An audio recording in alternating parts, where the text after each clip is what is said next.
A fair-haired boy with yellow eyes dressed in an expensive black uniform addresses a girl named Kara. He asks if she needs anything from him. Kara, a girl with golden hair, answers the young man with a counter-question. Will you do absolutely everything I ask? Parubok confidently says that he will carry out any order. The girl's task is only to tell him. Kara begins to approach the boy. She stops a few feet from his face and says, You agree so easily, probably because you already know what I want to ask you. Suddenly the girl leans towards the young man's face. It seems that she wants to kiss him. The boy himself opens his eyes wide in shock and, stuttering, tries to stop Kira. Wait. But it turns out, the girl did not even plan to court this handsome man. She reaches for the scepter held by the young man. Someone once said a very smart thing. There is nothing in the world more senseless than constantly stepping on the same rake. And it really is. It is important to learn from your mistakes and not repeat them. Kara notices that the boy has misunderstood everything. She clutches her red dress, just the color of her eyes, and says that she doesn't need love.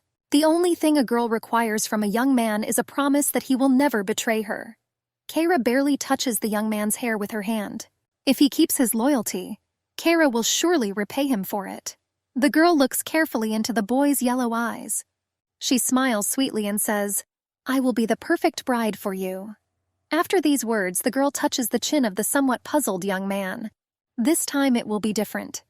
Kara raises her eyebrows slightly, opens her bright red eyes wide, and confidently tells the boy, Palin, I will make you the next emperor.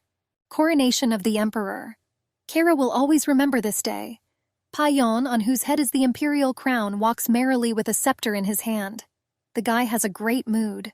He smiles and looks at his bride. The young man says, Everything will be fine now, Kara. Kara and Kara are one person. Only people close to her call a black girl. Kara directs her gaze at the future emperor. She literally idolizes the young man. The girl thinks that this day she will finally become an empress. Suddenly, Kara moves a little to the side and starts coughing. The girl mentally tells herself that the poison in her body seems to be spreading very quickly. But for the sake of Raken and today, she will be able to endure anything. Kara squints and tries to stifle a cough. She pretends to laugh so that no one suspects anything. Still, there is not much time left until the end of the ceremony. The girl should wait for a smiling, handsome man dressed in an imperial suit to call the name of the new empress. Her name. These thoughts improve the girl's mood and seem to distract her a little. But the poison flowing through the girl's veins makes itself felt. Kara begins to lose her balance. The girl would have fallen if someone's frail hands had not grabbed her elbow. Kira was helped by her sister, a dark-haired girl in a soft blue dress. Kara pretends that nothing has happened, smiles widely at her sister and says, Thank you, Vienne. The dark-haired one lifts the corner of her mouth and nods her head faintly, letting her sister know she heard her. Busy with these things, the girls do not notice how the moment comes when the emperor has to name the future empress. Raken approaches Kira and her sister. Both obediently bow their heads to their master. The old man smiles. He likes this reaction, likes that people will call him emperor and worship him. Kara looks up and says to herself, Finally, I'll be the empress. The girl thanks the heavens. After all, not everyone gets the chance to bathe in fame and wealth. And so the emperor calls the name of his bride. But it is not Kyra who becomes her, but her sister, Vienna d'Orsay. The world of the fair-haired girl is collapsing. She looks at her sister with a look full of pain, despair, and incomprehension. Kara does not believe that the emperor did such a mean thing to her. The girl tries to convince herself that this is some kind of mistake. Raken must have just mixed up the name. Then Kara sees her sister throw herself into the young man's arms and realizes, the emperor said what he wanted. He was not mistaken. Meanwhile, Raken puts a small crown on his bride's head, decorated with 5 red stones. Vienna smiles sweetly at the man. Kara opens her eyes wide in shock and puts her hands to her chest. She doesn't understand why Raken did that. Why did he choose her sister? Then the girl goes from the stage of disappointment to the stage of anger. An evil light flashes in her eyes. Kara seems to want to kill everyone in this hall. Bright purple eyes look at the girl. Vienna notices her sister's anger. She really likes Kira's reaction to Raken not appointing her as empress. Vienna wants to make fun of the blonde. She smiles slyly, looks into her sister's face and says, Sister, you're happy for me, aren't you? Kara can't answer anything. She looks at Raken and the dark-haired one in confusion, then asks herself, is Vienna really going to be an empress? The young couple does not pay attention to the girl. Vienna takes her fiancé by the elbow, about to kiss him. The guests begin to joyfully greet the new emperor. Kara finally pulls away from the shock. The girl cannot calmly watch the emperor marry another woman because she has done so much for him. The blonde puts her hand forward and says that she needs to say something. Suddenly, some iron object appears in front of Kira. The girl tries to utter at least a word, but tears begin to flow from her eyes so untimely. In the end, the fair-haired woman pulls herself together and says with anger in her voice, I am the empress. Do you understand? This whole situation is starting to bore her. Kara shouts, ah. The emperor and his bride look at the girl. Raken glares angrily and asks Kira, did you really think you'd become an empress after all you've done? Hearing no response, the young man mockingly told Kira that she probably had nothing to say. Vienna decides to intervene in the conversation. Your Majesty, you were so generous. Then the dark-haired one gives a creepy smile, flashing purple eyes, and asks the emperor to look at the ugly face of Kira, who does not understand anything. Vienna leans into Raken's shoulder and cheerfully adds that now he can throw that trash away. The emperor himself looks at Kira. Anger and pity are mixed in his look. Meanwhile, Kara grits her teeth and thinks, am I trash? But how dare they? I wonder who helped Raken become emperor. The young man turns around, finally glancing at the fair-haired woman who always helped him, and asks Vienna to deal with her sister herself. He doesn't want to get his hands dirty. Vienna happily fulfills the emperor's request. She approaches the fair-haired woman, who is no longer just coughing, but is choking on her own blood, and addresses her by name. The dark-haired one smiles and tells the girl that she has been tricked. Raken never had any feelings for Kira d'Ors. Vienna sees that her sister is not well, but is not even going to help her. Instead, she continues, you're really ugly, I've always hated you. So I immediately came up with a plan, used you, allowing you to do all the dirty work, and took the best place. Almost like now, Vienna adds. She looks creepy as she says these words. The unmoving purple eyes bore into Kira. The dark-haired one seems to get into the sister's soul. Kara does not look very well. There is not a trace left of her chic hairstyle. A trickle of blood is flowing from her mouth. The girl realizes that she acted like an idiot, trusting Raken. Vienna supports her head with her hand, enjoying her sister's exhausted look, and asks Kira if she knows who hates her even more. Then the dark-haired man says something that finally destroys Kira's worlds. The girl says that her biggest hater is the new emperor. The blonde opened her eyes wide, trying to convince herself that it was just a stupid dream. Kara touches the floor with bloodied hands and asks herself, but I gave my life to make Raken emperor. Why? Vienna observes her sister's mental torment and mockingly says, horror, there is so much blood here, it's disgusting. How can you desecrate the palace on such a happy day? The dark-haired one finally shuts up. She proudly raises her head and smiles faintly, glad that everything turned out the way she wanted. Vienna says goodbye to her sister, leaving her to die in disgrace. Kara is on her knees, barely breathing. 2 spears are displayed in front of the girl, with which she could not attack the emperor or his wife. The dark-haired one approaches Raken and, without turning around, orders the servants to throw Kara out of here. The emperor and Vienna leave the hall. The blonde puts her hand forward, trying to stop them, but it's all in vain. Kara screams, no! The world begins to float before the girl's eyes. Kara can hardly see the closed door of the hall. A sunny green lawn, planted with a bunch of different trees, a cool blade of grass, on which drops of morning dew still remained. Suddenly, a massive wooden door with an iron handle appears from somewhere. Surprisingly, Kara opens them with ease.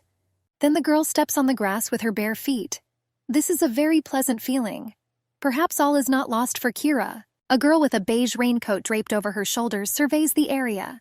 This magical place is Filippo Hill, where he and Raken used to play when they were children. Memories of the emperor who so hid his hatred for her make the blonde's heart ache. A light breeze flutters her hair. Kara flops down on the grass and looks thoughtfully at the sky. The girl sighs loudly and then says, I really was a complete fool. Now she regrets that she began to use various poisons, and gave her life for the treacherous, cruel, and heartless, although beautiful, Raken. And she just wanted to be with him, to see his smile, to watch his actions. But love is cruel. It can even kill a person. Kara understands that this is the end. The girl believes that she has lost everything. Therefore, it will be better if she herself puts an end to her suffering. The girl takes out a bottle of purple liquid from her pocket. This is a poison that will kill Kara very quickly. The girl uncorks the bottle, brings it to her mouth and drinks almost everything. The blonde is no longer afraid of death. There is only one thought in her head. Is it the end? Now only eternal rest. Suddenly she hears a shout, "Kara!" The girl looks around in surprise to see who found her here. A fair-haired guy who looks a bit like Raken runs up to Kira. He kneels next to the girl and begins to shake her lightly. Then the young man takes Kara in his arms and begs her to come to her senses. The girl starts coughing. This young man trying to save the blonde is Payon. The guy opens his mouth wide, worrying about the girl. He is the ex-fiancé of Kira who was to become emperor. But the girl was never close to this guy. Although he is kind, Kara could not bring herself to love him. Instead, she gave her heart to Raken, who trampled her today. Paylon should have taken revenge on the girl, but in his bright soul there was no place for malice and hatred. Kara sits with half-closed eyes and tries to focus on Payon's face. She is ashamed that she treated him like that. The girl thinks that this is the last person she will see in her life. The young man understands that the blonde is dying. He gently calls the girl Kara and begins to cry, begging her not to go, not to leave him alone. It hurts the boy to watch Kara die. He squints his eyes, trying to stop or at least hide the tears. But he doesn't succeed. Kara looks at the young man in surprise and realizes one very important thing. Paylon really loved and loves her more than his own life. The poison begins to work. The girl coughs and covers her mouth with her hand, trying to stop the blood. Kara thinks she made a terrible mistake by trusting her heart to the wrong person. The girl touches the boy's cheek with her bloody fingers, but he does not move but on the contrary leans against Kira's hand, enjoying this touch. Suddenly, Kara remembers the face of Vienna, who in a sweet voice, without a drop of pity or sympathy, ordered the servants to throw away the garbage, referring to her own sister. Then Raken appears in the girl's imagination and his last look full of hatred. Then he asked the blonde if she really hoped to become an empress. Kara is determined that she will never forgive these two. Even in the next world, she will curse Raken and Vienna, the people who did this to her. The girl's eyes light up with a red glow and become like fire. Kara thinks of only one thing. She must take revenge for her suffering. Some time passes. The blonde opens her eyes wide and opens her mouth. The girl is not dead yet, but she doesn't understand it yet. Now she is dressed not in a light raincoat, but in a white silk shirt. Kara stretches her hands to the sky and says, "How did this happen? I just want to die." The girl tries to move her legs and suddenly touches some surface with them. An expensive flowered carpet which is in the houses of many aristocrats. Kara begins to understand something. She puts her hand to her head and feels a small piece of plaster on her forehead. The blonde says disappointedly, "I guess Paylon managed to save me." But the girl is not happy about it. She thinks that it would be better for the young man to let her die in peace. After what Vienna and Raken did to Kira, she will not be able to live normally. Kira starts to get a headache, a sign that she is definitely alive and probably in Payon's house. The girl screams and closes one eye. Translucent doors with different patterns open. A girl with dark red hair and brown eyes enters the room. She looks excited, but when the girl sees that Kara is alive and well, she runs up to the fair-haired woman, takes her hands in hers, and smiling says, "Lady, you have come to your senses, thank God." Kara herself looks somewhat confused. She recognizes the cheerful girl as Jane, but does not understand why she has such a short hairstyle. This was not the case before. Jane pulls away from the blonde a little and just looks at her. The girl is incredibly happy that everything is fine with Miss Kira. Her eyes fill with tears. The blonde turns her gaze to Jane's hair again. The girl says to herself, "I definitely remember that she had long, luxurious hair." Then Kara notices another change. Jane looks too young. The fact is that when the girl last saw the maid, she was a long-haired, middle-aged woman. The blonde raises her hand, once again trying to check if she is asleep. The girl realizes that she is not dreaming about this situation and thinks, "How did this happen?" Kara drops her eyes to the floor and says in shock, "Really?" It seems that something has finally begun to dawn on the girl, although not completely. She starts scrolling through everything that happened to her in her head. She notices that firstly she feels no pain at all after taking the poison. Second, her golden wavy hair has grown back. Jane, who has almost stopped crying, sees Kira's thoughtfulness. She leans over to the girl and asks, "Ma'am, do you recognize me? Do you feel very dizzy?" The blonde looks into the maid's eyes, squeezes the fingers of one hand and turns to Jane. "What's going on here?" The girl hopes that the redhead will be able to explain everything to her, but Jane doesn't even have time to say a word. Kara hears strange sounds coming from the corridor and directs her red-eyed gaze to the door. The girl listens and understands that these are someone's steps. Judging by their volume, the person heading this way is in a hurry. Kara then looks around the room she is in. Wallpaper with patterns, old furniture, some figurines that decorate the interior. In a word, everything here is old-fashioned, which is quite strange. After all, aristocrats worry about their homes. The girl touches her chin with her hand, looks at the wall and suddenly remembers. When Jane had this hairstyle, I was 18 years old. Kara swallows, realizing it can only mean one thing. She's back in time. It sounds crazy, but that's probably how it is. Someone knocks on the door. Kara and Jane turn their heads at the same time. The faces of the girls are a little surprised. A sudden knocking snapped them out of their thoughts on this strange situation. The door opens. A fair-haired boy with brown eyes, Raken, looks into the room. He excitedly calls the girl, "Caro!" Kara can't say a word because of the shock. She keeps looking at the young man. The girl cannot accept him normally and pretend that nothing happened. Raken notices the blonde's reaction and asks if she's okay. Kira's eye begins to twitch nervously. She does not know what to say to the young man. He hasn't done anything bad in the past, but the girl can't forget his betrayal. Raken looks at the girl with coal black eyes and turns to her. "Doesn't it hurt?" He seems worried about Kira. The boy then reaches out to touch the patch on Kira's forehead. At the same time, he says, "Unhappy, how are you?" Suddenly the girl says, "Don't you dare," and pushes the young man away from him. She did this because she felt the immense self-hatred contained in Raten's touch. The young man looks both surprised and displeased by such a reaction.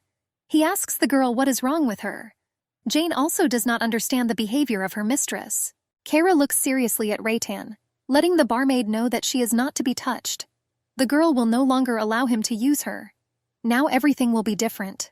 She collects her thoughts and says decisively, "I don't need your false consolations." In her new life, Kara decides to behave carefully and intelligently. Raken's expression turns somewhat ominous. He reaches out to the girl again, thus ignoring her request not to touch her. The boy asks, "Cairo, what happened?" But the fair-haired woman has no desire to explain anything to the man. She turns her gaze to the servant, who is standing silently and waiting for the lady's orders. The girl says, "Jane, take the prince out of my room." The young man's face turns pale. He didn't think Kara would be able to kick him out. However, the young man is not going to give up so quickly. He angrily turns to the fair-haired woman. "But what's wrong with you?" "It's me, Raken." These words have no effect on the girl. She stares at the young man, patiently waiting for Jane to get him out of here. Soon her patience will come to an end. The maid feels the lady's mood, so she hurries to fulfill her order. Jane gently takes Raken's elbow and says, "I'm sorry, Your Highness, I'm seeing you off." The old man understands that there is no point in arguing with the girl, so he sighs loudly and does not resist. The door creaks. Jane and Raken leave the room. Kara looks after them. The young man's behavior angered and outraged the blonde. Firstly, he radiates hatred towards her. Secondly, he ignores her requests. After some time, the girl comes to the garden. She is dressed differently. A black dress with a white shirt, a large ornament on her chest, and a hat with pink flowers attached to it. Kara fondly looks ahead and thinks about her new life. The girl tries to find a way to take revenge on Vienna and Raken for their betrayal. You just have to do it very carefully so that they don't even notice. Revenge is a dish that is served cold. The blonde walks deep into the garden, shuffling her dress. Kara decides that now she will not succumb to emotions in any case, because nothing good will come of it. The girl looks somewhere to the side, raises her fingers to her chin and thinks about what she should do first. And the main thing is how to do it. Kara approaches an ancient oak tree that grows near bushes with red flowers. The blonde looks forward and says, "Yes, they are here. We are talking about 2 wooden swings tied to a tree. One is old, stained with blood. The other is almost new." Kara thinks, and Vienna used that as an excuse for betrayal? The girl remembers what happened recently. The same garden he and Vienna are walking. The dark-haired one smiles happily. points to one swing so far and says, "Cairo, I want that swing for my coming of age." Her sister's mood deteriorates sharply. The girl lowers her head, looks at the ground and firmly says that Vienna will not have such a gift. And not because she, Kira, feels sorry for her sister. No. The fact is that this swing is the only thing that reminds the blonde of her late mother. When the girl was little, the woman always rocked her. Memories of her mother, the closest person to the blonde, warm and hurt Kira at the same time. She does not want to remember how this beautiful woman died. The girl turns around and quickly walks away, throwing a dry, "I'm sorry" to Vienna. The dark-haired one looks at his sister, who is gradually disappearing from the field of view. Although Vienna is silent, she is unhappy with Kira's refusal. For the first time, the girl's younger sister did not get what she wanted. A few days after that, Vienna asks Kira to come to the garden. She wants to show her sister something. The girls approach the big oak tree. Not one swing is hanging on it, but two. The dark-haired girl smiles happily and says that her father made the second swing at her request. Now the girls can ride together. Kira looks with wide eyes at her happy sister and the new swing. The girl barely perceptibly shuddered at the word father. It seems that Vienna did not like what she said, but the dark-haired man does not notice Kira's confusion. The girl sits on the swing and looks at her sister. She then asks the blonde to push her. Kira immediately agrees. She grips the metal handle of the swing with her fingers and begins to gently rock it. Vienna likes it very much. Afterwards, the dark-haired woman smiles ominously and asks her sister to push harder. Vienna planned something not very good. She fulfills the girl's request and smiles. Although Vienna will soon become an adult, she still acts like a child. The dark-haired one flies very high and suddenly lets go of the handle of the swing. It is still unknown whether she did it by accident or on purpose. The girl falls face down on the ground. Kairu is frightened by the fall of her sister. She is afraid to approach the dark-haired woman, so she simply shouts, "Vienna!" Due to her excitement, the blonde does not notice how the swing from which her sister fell flies right at her. Kara gets lost and doesn't have time to dodge. Kara comes back to reality. She remembers that on that day Vienna lost consciousness, and she herself was hit on the head with a swing. That's where she got that patch on her forehead. The girl stands between two swings and thinks, "After this incident, everyone will think of me as the older sister, who will be jealous of the younger one. I wonder why I came back at this particular time." Suddenly, Kara hears the voices of her sister and Reiken. The girl shivers and freezes in place, unable to move.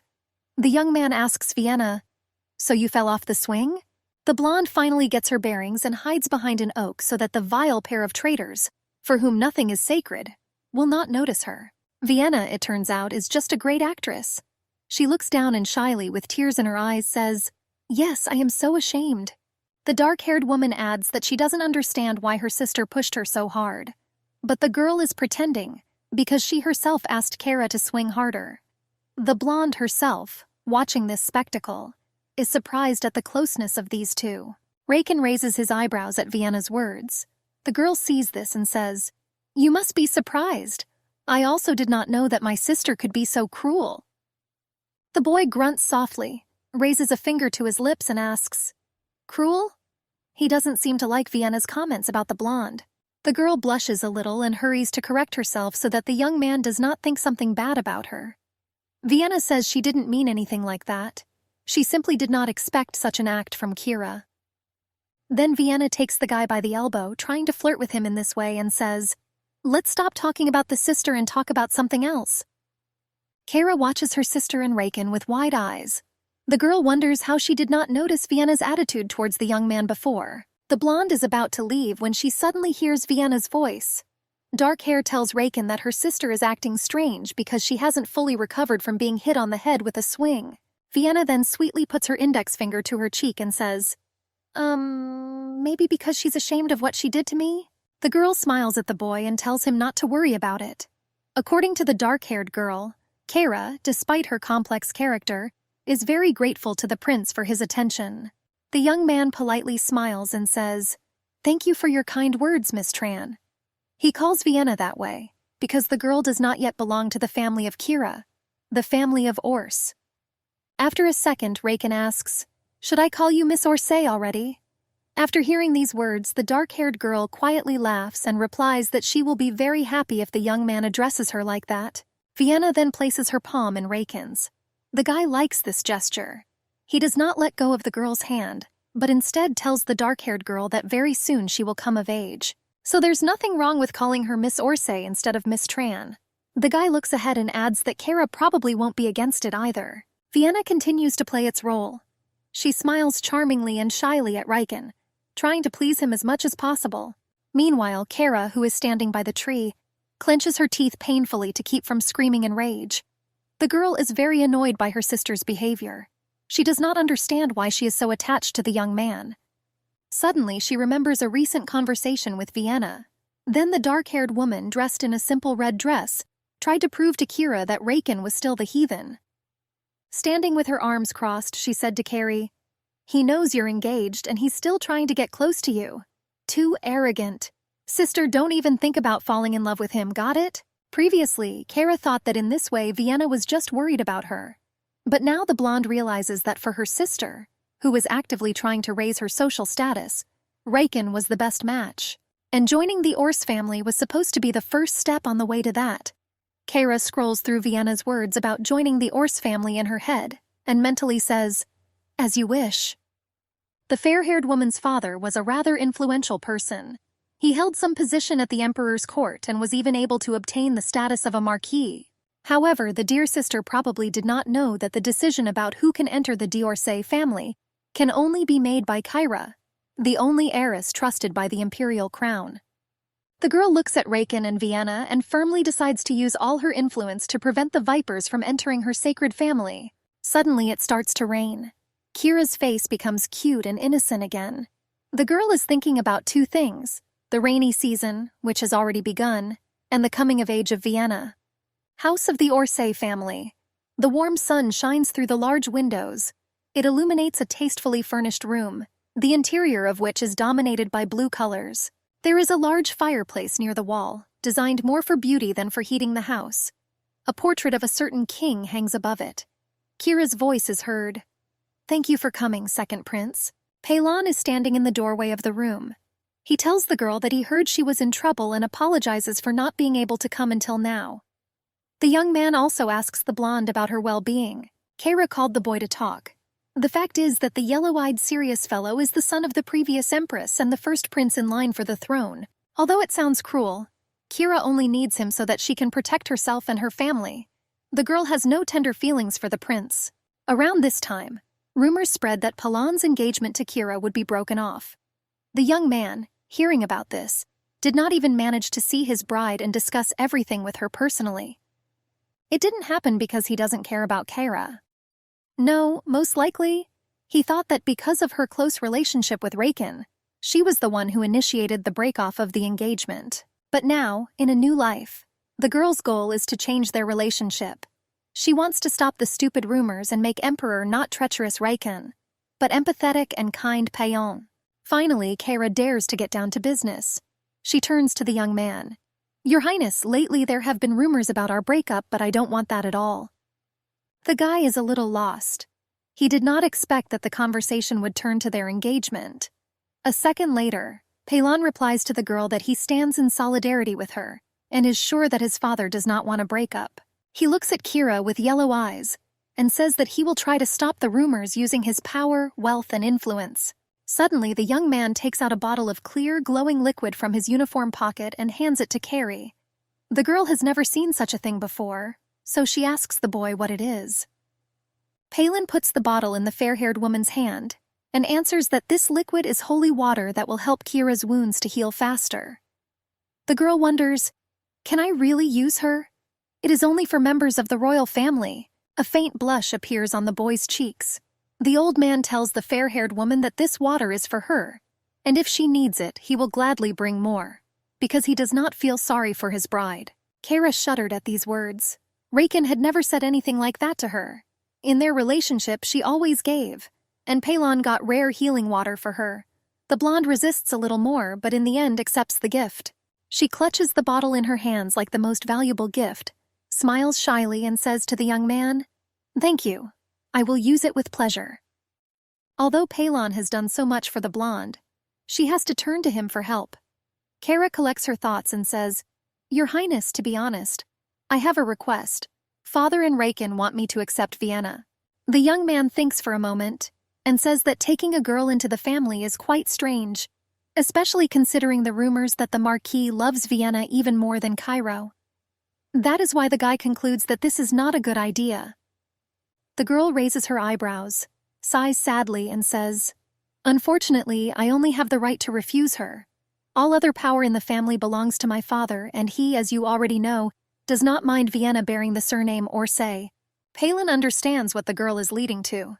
The old man tilts his head to one side and says, "So, you want me to help you in this case?" Kara looks pleadingly into the boy's eyes and says, "Just promise you'll never cheat on me.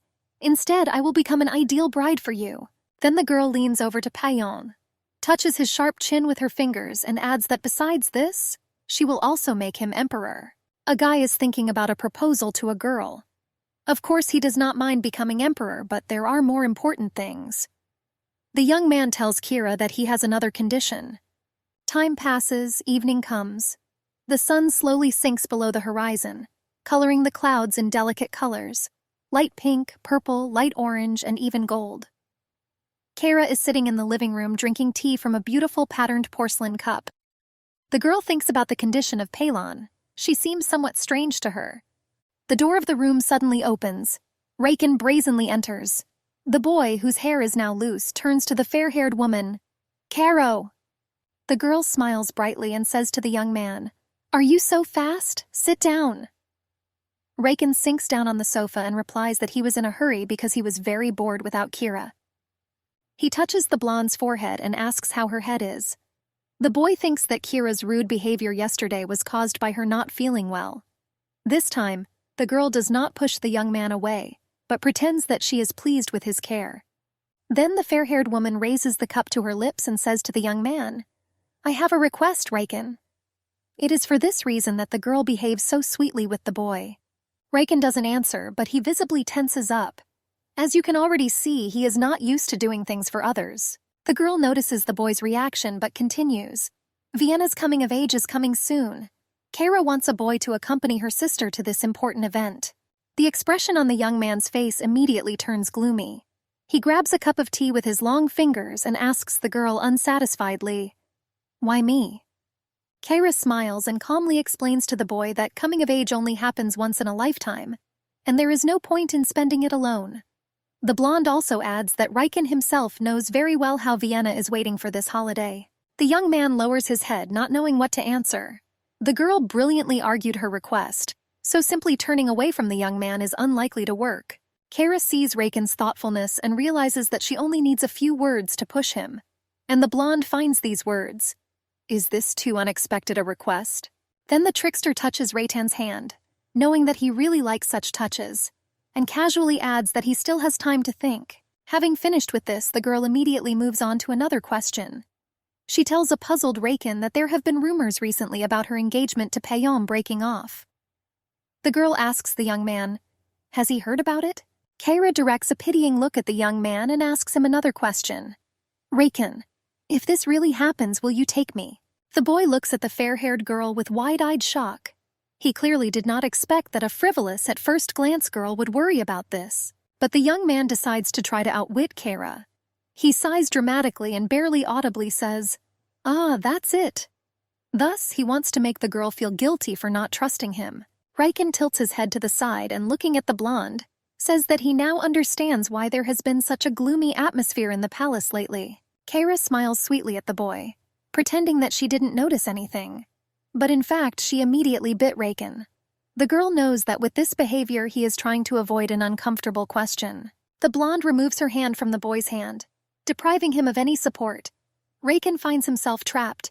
He does not know how to act in this situation. In the end, the boy collects his thoughts a little and uncertainly asks Kira, who is staring at him, "But, are you really going to do this?" Kara recalls a similar conversation with Raken in her past life. Sunny day, she wants to break off the engagement. But the prince stops the blonde, saying that if Payon marries another, he, Raken, will not be able to become emperor. To finally convince the girl not to do this, Raken puts his arms around her shoulders and whispers in her ear, I also hate the thought that you are engaged to another man. But please bear with me until I can strengthen my strength. Kara looks at the young man in confusion and says that she still doesn't quite understand why it is necessary to act in this way. She loves Raken, but she doesn't want to deceive Peilon either. The young man presses the excited girl who is trying to say something to him and seriously, but gently explains to her, Kara, it's all for the sake of our bright future. Raken smiles sweetly and asks the girl if she can't wait a little longer. This smile has a strange effect on Kira. The girl agrees. In the end, the girl says such important words for the fair-haired girl. I love you, Caro. The girl says the same in response. That's how she, blinded by love, continued to play the role of Peion's bride for Raken. But now the young man will not be able to fool her. Kara makes an ominous expression to scare Raken and says, Are you asking if I'll be okay? It must be said, the girl manages to achieve the desired effect. Raken looks puzzled. Then the blonde becomes cheerful again and, smiling widely, tells the young man that he himself knows the answer to this question. Raken, realizing the disadvantageous position he is in, swallows nervously. The guy grabs for the last hope of salvation. He makes a fool of himself because he doesn't understand what Kara is talking about. The girl takes a cup in her hands, going to drink some tea. He laughs quietly and says, I don't want to break off the engagement with Peilon. Now these words are spoken by Kira from the bottom of her heart. Vienna's coming of age is approaching. This ceremony is an important ritual that opens the opportunity for marriage to women who have reached the age of 16, and to men who have reached the age of 18. It is because of this that the dark-haired woman is waiting for this event with trepidation in her heart. After all, then she will finally be able to raise her social status by becoming a member of the Ors family and marrying Raken. The house of the Ors family is one of the rooms with panoramic windows. Maid Jane pulls back the green velvet curtains from the window, saying that Miss Vienna must be really looking forward to her holiday. Kara, dressed in a beautiful red dress decorated with mysterious patterns, looks out the window and nonchalantly asks the maid, Yes? It's clear that the question is rhetorical, so Jane doesn't answer. The girl sees Vienna in the window. The dark-haired girl is dressed very festively today. A pink dress with a big red and white bow on the belt, a white cotton shirt and a pink hat to match the color of the dress. Kara puts her hand to the window and thinks about something. At this moment, the blonde looks quite creepy. Her eyes become like glass. After a second, the girl says, I'm waiting for it too, Jane. A knock on the door. The maid rushes to open the door and leads the guest to the room, having previously greeted him. Welcome, Mr. O'Hara. Melvin O'Hara is a red-haired man wearing an expensive blue suit. He is a servant of the second prince. Melvin bows to Kira and says, Good afternoon, Marquise Kira d'Orsay. The girl smiles and asks, Did the prince send you? The man gives an affirmative answer and adds that he brought what the blonde asked for. Kara puts her hand forward and says, I will accept with gratitude. Melvin orders the people in the hallway to bring something. Jane, with a slight smile on her face, opens the door. Servants bow in unison. A pile of gifts is brought into the room. Melvin coughs into his fist and Kara looks on in admiration and notes that there are more presents than she expected. The red-haired man replies that this is the prince's order, and then begins to quote the words of His Highness. There is an important event coming soon at the Marquis' estate, so it is necessary to send as much as possible. Kara asks her husband to convey her words of thanks to the prince.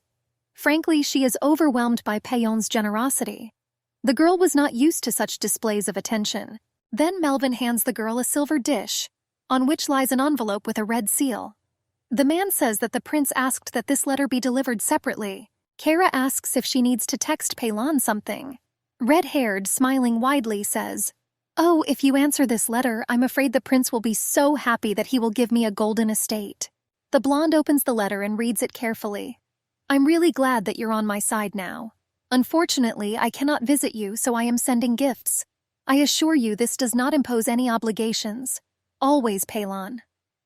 Kara narrows her eyes in pleasure, wondering how only a boy can write such sweet words. The blonde decides to answer the letter, so she asks Jane to bring a pen. The maid carries out the order of the lady. Kara, holding a quill in her hands, asks Melvin to wait while she answers the prince. The redhead says he's ready to wait as long as it takes. The girl writes a letter in which she thanks the boy for the gifts and promises to be the most charming girl in the world. Having written the final part of the letter, Kara hastily writes out her name with a pen. Suddenly the girl raises a pen to her lips and thinks. She recalls that Riken, of course, will also be present at the coming-of-age ceremony in Vienna. If they are seen together, rumors of the breakup of the engagement will begin to spread so quickly that even Palon, with his wealth and connections, will not be able to do anything. The girl narrows her eyes. She is well aware that in this case her reputation will be at the bottom, and her father will increasingly compare her with Vienna. Kara concludes that because of this, she needs to appear in public with Palon as often as possible. The girl rests her hands on the table and asks Melvin to wait a moment longer. The fair-haired woman writes something quickly, and then turns to the red-haired servant and says, "Please give this to the prince." The girl carries out the last manipulations with the letter. She puts it in a white envelope, on which she puts a bright red seal made of natural paint. Kara gets up, puts the letter on the plate that Melvin carefully holds, and thanks her husband for waiting. Melvin blushes a little and replies, "What are you?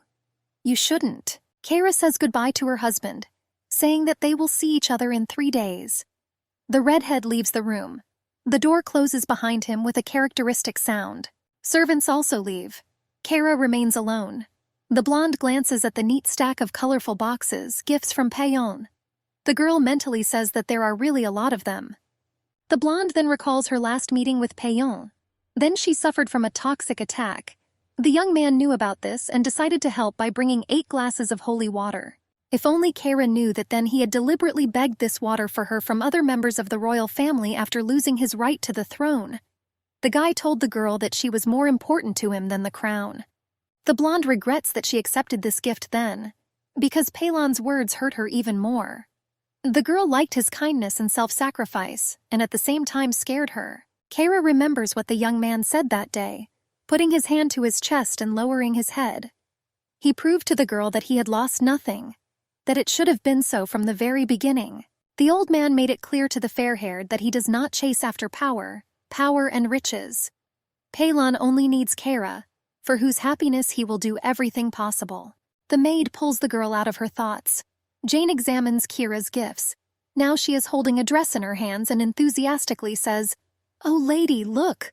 What a gorgeous dress, it will suit you for sure." Kara looks at the gift and remembers that she wore this dress in the past when she almost broke off her engagement. It was this dress that the emperor ordered 4 princesses to wear, one of whom could become an empress. The girl takes the gift from Palon in her hands and begins to look at it. Kara says to herself, "This dress is already in my hands. I hope I can stop the rumors." The blonde hangs the dress in the closet and thinks that if she and Palon are dressed alike, no one will dare to talk about the breakup of the engagement. Then the girl takes a glass with almost transparent holy water and says that it is time to put yourself and your health in order. Suddenly, the blonde shuddered. She understands that the atmosphere in the estate of the Ors family has changed, that her father's discrimination against Vienna has appeared. The girl almost touches the water bottle but suddenly changes her mind. She says, "I don't think the wounds I have now are worth it." The blonde puts Palon's gift in a drawer, which she then closes with a characteristic sound, and convinces herself that it is now possible to heal by other means. And these water bottles are worth the wait. They are built for more and may be needed in the future, so you shouldn't waste your precious supplies so lightly. It is almost night in the yard, but the light is still on in the estate where Kara lives. The girl does not go to sleep because she has received new gifts. She asks the maid who sent all this. Wide-eyed Jane replies, "Fifth Prince Raken, ma'am." Of course, who else could it be but the arrogant turkey Raken? Kara, dressed in a silk shirt, crosses her arms over her chest and looks down at the floor. The blonde thinks, "He must have heard that Palon sent me a gift, so he hurried. He is like a child." Then the girl looks at the 2 dresses in front of her. On the right is a blue dress from Raken. On the right is a red dress from Payon. Kara is thinking which one to wear for the ceremony. She doesn't want to break off her engagement to Palon, but she's not sure she wants to get close to him. The girl is informed that, in addition to the gifts, Prince Raken has sent her a letter. It reads, "I would not like to accompany Vienna to the ceremony, but I will definitely invite her to the dance. I think that will be enough for Lady Orsay, so don't ask me for more." Kara's eyes flash and she laughs evilly. This is a rejection that should have been expected. The girl mentally turns to Raken. "And which of us did you call Lady Orsay here?" Then the girl sees one more. the last line of the letter, in which the young man said that the dress he sent would suit the blonde. Kara understands that the letter was written for this purpose. Jane stands next to her mistress and also examines the dresses. The maid believes that Prince Payon gave a dress that matches Kira's appearance, and the fifth prince gave her a dress that resembles His Majesty. Jane wonders what the blonde will choose. The girl hesitates for a second, then points to Payon's red and black dress, which accentuates her eyes. Jane exclaims, "Really?" The maid did not expect that the girl would make such a choice. Kara then takes another look at the dress Riken sent. Blue cloth, open top, blue belt with 4 pearls. The girl thinks what to do with the gift. The blonde is sure that Riken will be wearing a suit similar to this dress. Suddenly, Kira has a brilliant idea. The girl is smiling. She narrows her eyes cutely and asks Jane to call the seamstress and the shoemakers. Kara figured out what to do with Riken's dress. 3 days pass. Vienna's coming-of-age ceremony arrives. Kara, like her sister, is preparing for this event with all her might. Now she is taking a bath with rose petals. The girl is sure that this will make her skin smooth and radiant. And in general, a hot bath before such an important day will not hurt anyone. After a few minutes, the blonde comes out of the bathroom. Water drips from her hair. The girl looks ahead and thinks that this ceremony is the perfect moment for revenge. Kara goes into her room going to change, but instead of 1 dress, the girl sees 2. She unhappily asks the maids why Riken's dress is here. She said she would wear red. The maids guiltily look at each other and whisper among themselves.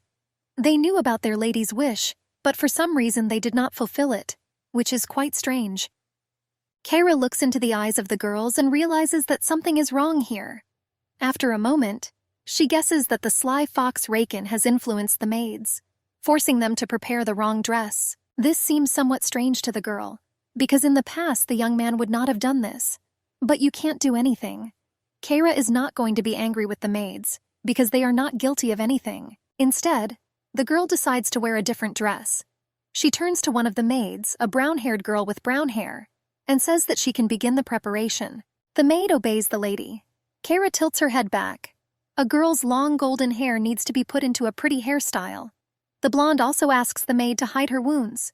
The brown-eyed girl takes all of Kira's jewelry out of a drawer so that the lady can choose what she wants to wear to the ceremony. The blonde herself thinks, if this was a coming-of-age ceremony in the past, then everything would be too simple and predictable. But not this time. The maids bring a white dress with flowers at the waist. In this outfit, the girl will go to the holiday. Kara is almost ready.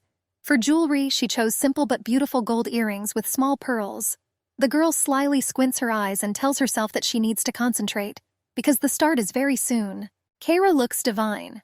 A white dress with long lantern sleeves, a bouquet of yellow flowers, which emphasizes the girl's waist, and pumps to match the color of the dress. It is late evening. The sky is full of stars. The moon illuminates the street, in particular the Orsay house, in which preparations are being made for Vienna's coming-of-age ceremony. The hall where the celebration will take place is decorated with candles. Vienna is coming here. The girl steps into the room. Her feet are shod in purple shoes decorated with small pink roses. The dark-haired girl is happy that she will finally become a real Orsay. Vienna is wearing a purple dress that accentuates her eyes. The girl's hair is gathered in a hairstyle, from which several dark strands stand out. The dark-haired one proudly thinks, "I'm no longer Vienna Tran, but a duchess of the Orsay family." Kara sees her sister's joy. The blonde smiles mockingly and says in her mind that Vienna is now flaking from the anticipation of such an important moment for her. Finally, the holiday begins. Kara stands on the steps, bows to the guests, and says, "Let me introduce myself. I am Kara Diors. I will be conducting today's ceremony." The guests, aristocrats of all ages and genders, begin to applaud and shout, "Hurrah!" For them, this is just an interesting spectacle, a performance in the circus. Suddenly, an orange curtain is pulled back. This means that now some important person will enter, probably the girl in whose honor the holiday is being arranged. Everyone in the hall immediately falls silent. So it is. Vienna gracefully descends the stairs. The girl holds the skirt of her dress with her hand and smiles sweetly at the guests. The dark-haired one stops next to Kira. The girl squints at her younger sister. The moment of revenge is coming. Now the blonde will destroy all the dreams of Vienna. Kara says, "And let me recommend." Now the girl has to name the new member of the Ors family. Or not. Kara smiles innocently, narrows her eyes and continues. Heroine of the day, Baroness Vienna Tran. The hall freezes in shock. Vienna opens her mouth wide. It seems that she does not understand at all what kind of performance her fair-haired sister has put on. The face of the girl's father contorts with anger. The husband is outraged by his eldest daughter's behavior, which he believes is caused by jealousy. Marquis tries to say something to Kira, but it doesn't come off well. Vienna is trembling. Rage boils in her veins. The girl grits her teeth and thinks, why did she say Tran? Vienna is ready to kill her sister. Kara is really happy. Still, she was able to rub the nose in her father, who completely stopped appreciating her and her arrogant sister. The blonde looks back at Vienna for the last time. Then the girl, clutching the dress with her fingers, quickly leaves. Vienna puts her hand forward and shouts in despair, Sister, wait! Where are you? Stop! However, Kara either doesn't hear the dark-haired one or ignores her. Vienna cannot leave this case so easily, so she follows her sister. Guests are greeted with the girl, who were not upset by anything.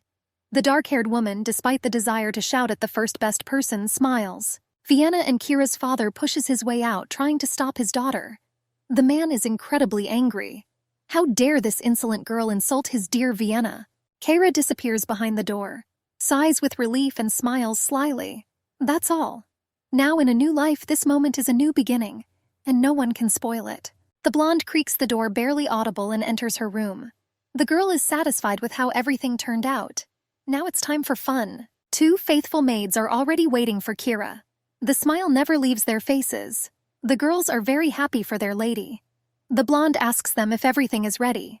The maids unanimously give an affirmative answer. Kara looks at the red dress, which they have already managed to fit under her, and says, Great, then let's start. The girl is going to appear in public with her fiancé. When all the preparations are finished, one of the maids informs the lady about the arrival of the second prince. Kara allows the boy to enter the room. The door opens. With his head down and a serious expression on his face as usual, Palon is about to go inside to retrieve the blonde. The boy looks up to look at Kira and freezes in place. He is struck by the girl's beauty. The young man did not expect that she would prepare so much for their meeting. Kara blushes a little, noticing Palon's look, and says, You're just in time. The girl is dressed in a red and black dress, a gift from a young man with a large red bow around her neck. Palon is speechless from shock. Parubka is very pleased that the fair-haired girl chose a dress that was given to her by him, her legal fiancé. Kara directs her gaze at the prince. Parubak also looks good. He is dressed in a suit that matches the girl's dress. The young man tells Kira that it is time for them to go. The girl says, Go, Palon. Then she squints, smiles, and happily places her fragile hand in the boy's. The blonde is ready to prove to everyone that there will be no break in the engagement. The observant Palon immediately picks up on Kira's mood swings.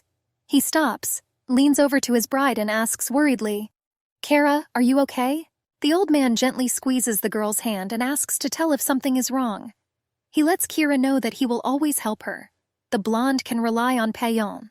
The girl looks at the young man and does not understand why she was such a fool in her past life. Why did she not see the obvious? The person who truly loved her was nearby. But it's not time to be sad. The man and the girl approach the banquet hall. They kindly open the door for them. The table is set with beautiful dishes and candles. Kara thinks her star time has come. Payon and his bride walk in, holding hands. Guests start whispering and congratulating the couple. But Kara and the second prince are not the only ones who decided to come here at such a time. The door opens a second time. The servant announces the name of the next guest. His Majesty Raken Swede Riglet.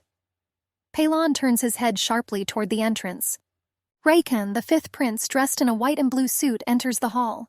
The young man raises his hand, smiles, and greets everyone present. This cocky turkey loves attention. Raken says, Nice to meet you, and makes her way through the crowd, trying to find Kira. Finally, he sees the girl, but she is not alone, but with her fiancé. Parubak shivers involuntarily. Not only did Kara come with Palon, but they were dressed alike. The fifth prince freezes in place and tells the girl displeasedly, Still, you didn't wear the dress I gave you. Payon gives Raken a cold and indifferent look before saying, You're here." With these words, he lets the fifth prince know that he is not happy to see him. Raken tears his eyes from Kira and glares at the second prince. Then he says to the girl with clear contempt in his voice, "She came with my brother." The blonde decides to intervene in the conversation and thereby stop the brewing conflict. She spins easily on her heels, catching the shoe of one of the princes with her dress. Then the girl, following the rules of etiquette, bows to Raken and closing her eyes says, "Nice to meet you, Your Majesty. Thank you for responding to my invitation." Raken is not reassured by these words. He perfectly understands that the girl has started another game, and now she is simply playing the role of a conciliator. But the young man does not express his assumptions. He also decides to play, and his first move in the game is to give a compliment. Raken tells the girl, deliberately calling her Lady Orsay, that she looks beautiful today. Kara thanks indifferently. The girl smiles innocently and adds that the dress she is wearing is a gift from the second prince. And to further annoy Raken, the girl praises her fiancé's taste. Kara then starts spinning, wanting to show the fifth prince her gorgeous outfit from all sides.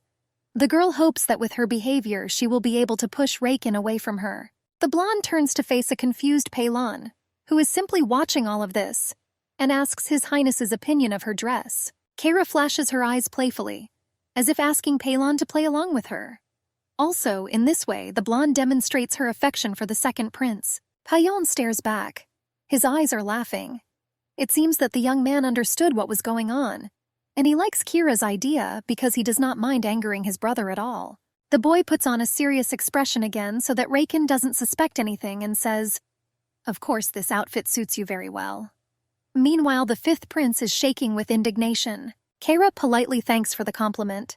Peilon smiles slyly, apparently noticing his brother's reaction to their conversation, and continues, "It goes with your beautiful eyes and golden hair." The fair-haired maids, standing not far from the young men, begin to whisper among themselves. They are surprised that the second prince smiled. He almost never did this before. Raken begins to grind his teeth. Kira's expression suddenly turns thoughtful. The girl raises her index finger to her chin and says to herself, "I think Raken won't be angry because I didn't accept his gift." Raken himself calms down a little, turns to the blonde and, trying to smile sweetly, agrees with his brother's opinion, saying that Carrie really likes this dress. The girl, as usual, thanks for the compliment. Then Peilon puts his hand forward and mockingly asks his brother if he always makes his bride happy. The second prince seems to have gotten into the game and wants to make fun of Raken. The guy adds that he is often busy with business, so he can't always be near Kira. The young man thanks his brother for not letting the girl get sad. Raken's face becomes darker than a storm cloud.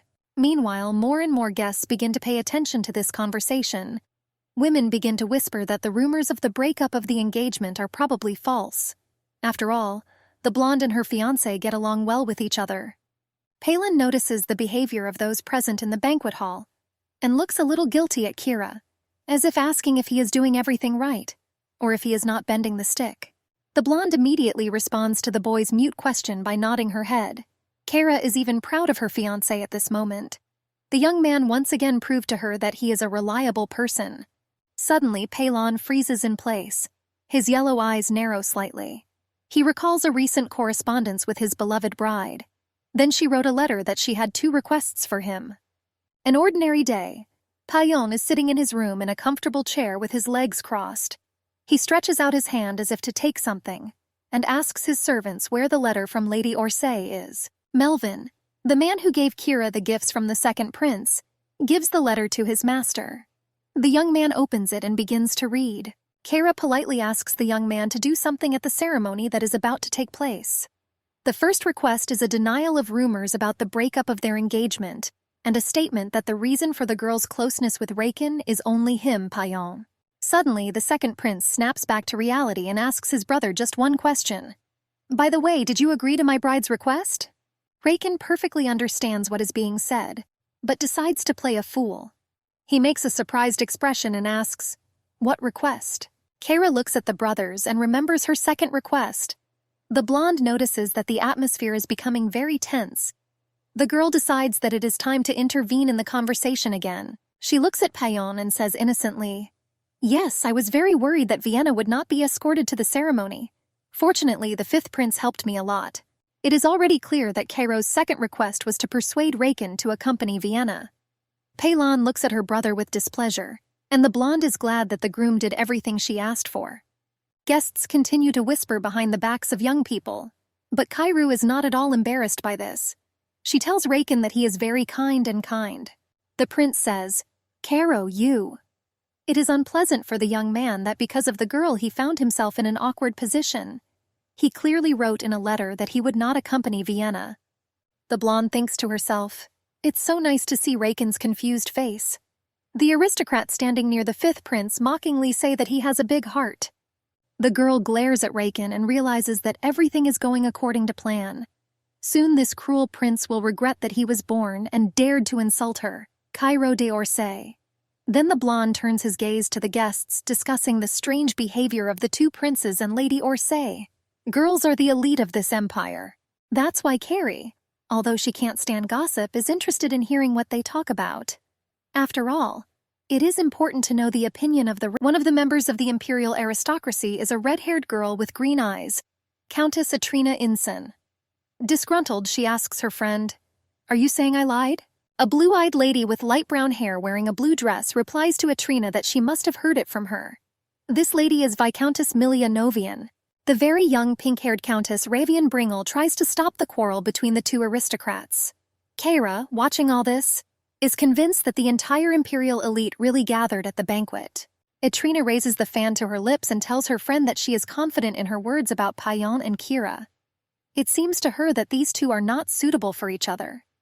Milia indignantly asks the redhead, "Is this how you try to humiliate Lady Orsay?" Atrina replies that humiliation is useless here. She's just telling the truth. The Orsay family has long lived. Everyone has long forgotten about their fame. Now the representatives of this family are no different from other, less noble counts and marquises. Kara, hearing her family's criticism, raises her eyebrows angrily. She was so sick of it all. The girl does not want to argue with aristocrats, who are only interested in dresses and money, but she will not allow her family to be covered with dirt either. Kara intervenes in the conversation and thanks the girls for coming. All the attention of the elite of the empire is immediately attached to her. Ravian tells the blonde that she is very happy to meet you. Milia asks the girl how she is doing. They haven't seen each other for so long. Kara smiles and says, "I'm sorry, I was very busy so I couldn't visit you, but I promise that I will definitely come as soon as I manage everything." Atrina, transferring the fan from one hand to the other with an obvious mockery in her voice, asks the blonde, "These things of yours are related to rumors, aren't they?" Kara frowns at these words. Suddenly, the blonde is cut off in mid-sentence, but it is not the countess who does it, but Prince Payon. He hugs his bride by the shoulders and turns to Astrina. Kara flinches slightly from the unexpected touch. Payon says, "I thought you'd seen enough to see the rumors as baseless." The blonde is silent, but squints at the young man. She was irritated by the fact that the boy was climbing where he was not asked. She is not so weak that she cannot defend herself from the attacks of the pathetic aristocrats. The girl continues to drill the boy with her eyes, letting him understand that he is behaving incorrectly. Then she says with a little pressure, "Your Highness." The countesses and marquises, seeing Kira's fiancé, immediately lose their insolence and bow to Peilon, welcoming the second prince. But this sycophancy does not work on the young man. He sternly asks the red-haired countess, "Didn't you hear me, Lady Insen? Now explain what you meant." Astrina did not expect that Peilon would defend his bride so passionately. She had planned to make Kira a laughingstock in the eyes of the other aristocrats, but now she found herself in an awkward position. Kara has already cooled down a bit. She understands that the boy intervened in the conversation because he wanted to help her. Now the girl is thinking whether she herself should stand up for their couple. The blonde opens her mouth and is about to speak, but manages to say only the word "I." She is interrupted again by Peilon, who takes matters into his own hands. He lightly squeezes his bride's shoulder and turns to the red-haired countess for the third time. Although the young man looks like a non-conflict person, he will not allow anyone to hurt Kira. Peilon makes a menacing expression and, trying to look as confident as possible, says, "Countess Insen, you know that Lady Orsay will become my empress. That is, that she is the most precious person to me in the whole white world?" The redhead shuddered at such a harsh tone and stuttering answered, "Of course." She is frightened by Pelon's behavior. The girl always considered him a tyukti who silently endures all insults. Meanwhile, the young man continues, asking how the Countess even dares to talk about Kira, a representative of one of the oldest families, and most importantly, his lover, such things. Then the young man squints and says quietly but ominously, "Do you seek to offend me? Then why don't you tell me everything you think about me? Why are you lashing out at Lady Orsay?" Kara is impressed by the boy's behavior, but Pelon doesn't think to stop. His Majesty the Emperor keeps asking when we get married. Did Count Insen tell you the opposite? The redhead cannot stand such pressure and begins to cry. The girl says, sobbing, "What are you? No way, my father didn't say that. I just said it wrong, sorry." Then, to finally make amends, Lady Insen falls to her knees and clutches Kira's red dress with her pale fingers. The crying girl turns to the blonde. "Lady Ors, please forgive me, I made a terrible mistake, I had no right to say that." Paillon gives the Countess a slightly pitying look. He seems to think it was too much. The guy calmly says to the redhead, "I hope you won't spread any more rumors about my beloved." The Countess, still sobbing softly, replied to His Highness that of course she understood everything, and it would not happen again. Estrina gets up and leaves the banquet hall. Kara looks after the red-haired woman with her eyes wide open from shock and tries to say something to the groom who defended her honor so much. But Pelon doesn't need words of thanks. He simply fulfilled his duty. The boy takes the blonde by the hand and gently says her name, Caro. The old man tells the stunned girl that he must give her something.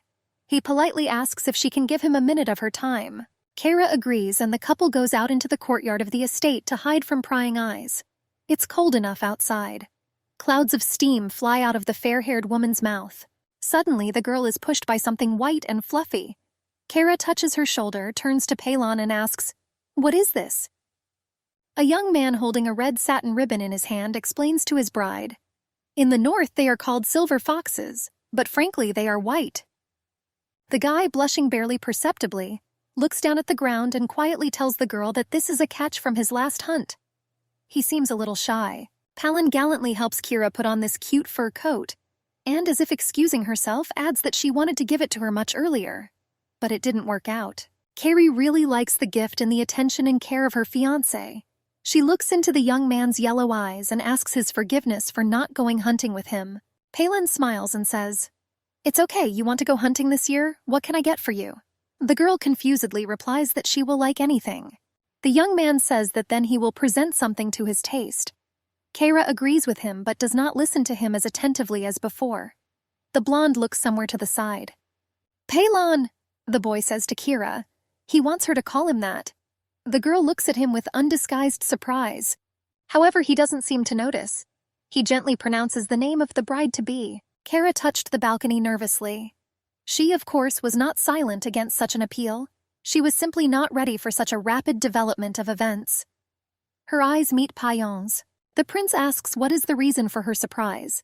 He does not understand, because the letter said that he can address Kara by name without any honorifics. Therefore, he offers her the same. She breaks out of her state of thought and returns to the bridegroom. He says that he is right, because they still have to prove to people that they really have a good relationship. Kara looked at Paillon and thanked him for his help today. However, in the future, she will deal with her problems on her own.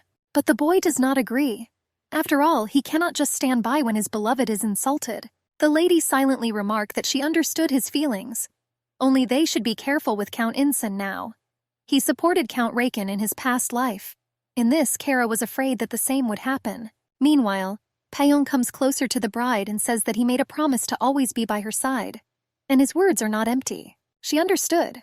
"I'm just used to solving my own problems on my own. It still takes time to get used to the new one." The young man stands over the girl and looks into her bright red eyes. She, in turn, asks for understanding. He is upset for a moment, but quickly pulls himself together and agrees. He turns the conversation to hunting, asking if Kara will go with him. The moon illuminates their figures. Kara reflects that the coming-of-age ceremony has made her completely forget about other events. In the past, she refused, but in this life, everything will be different. That is why the girl agrees. Pelon rejoices. He expresses his joy at the fact that his beloved will be with him on an important hunt for him.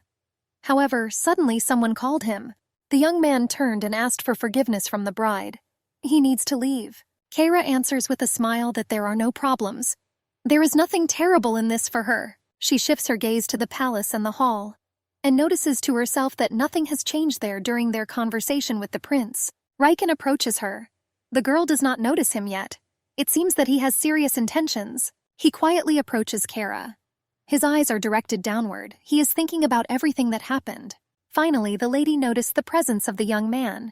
She is surprised and asks the purpose of his visit. "Do you want to tell me something?" she asks. Riken closes the door behind him. The guy approached the girl and started talking.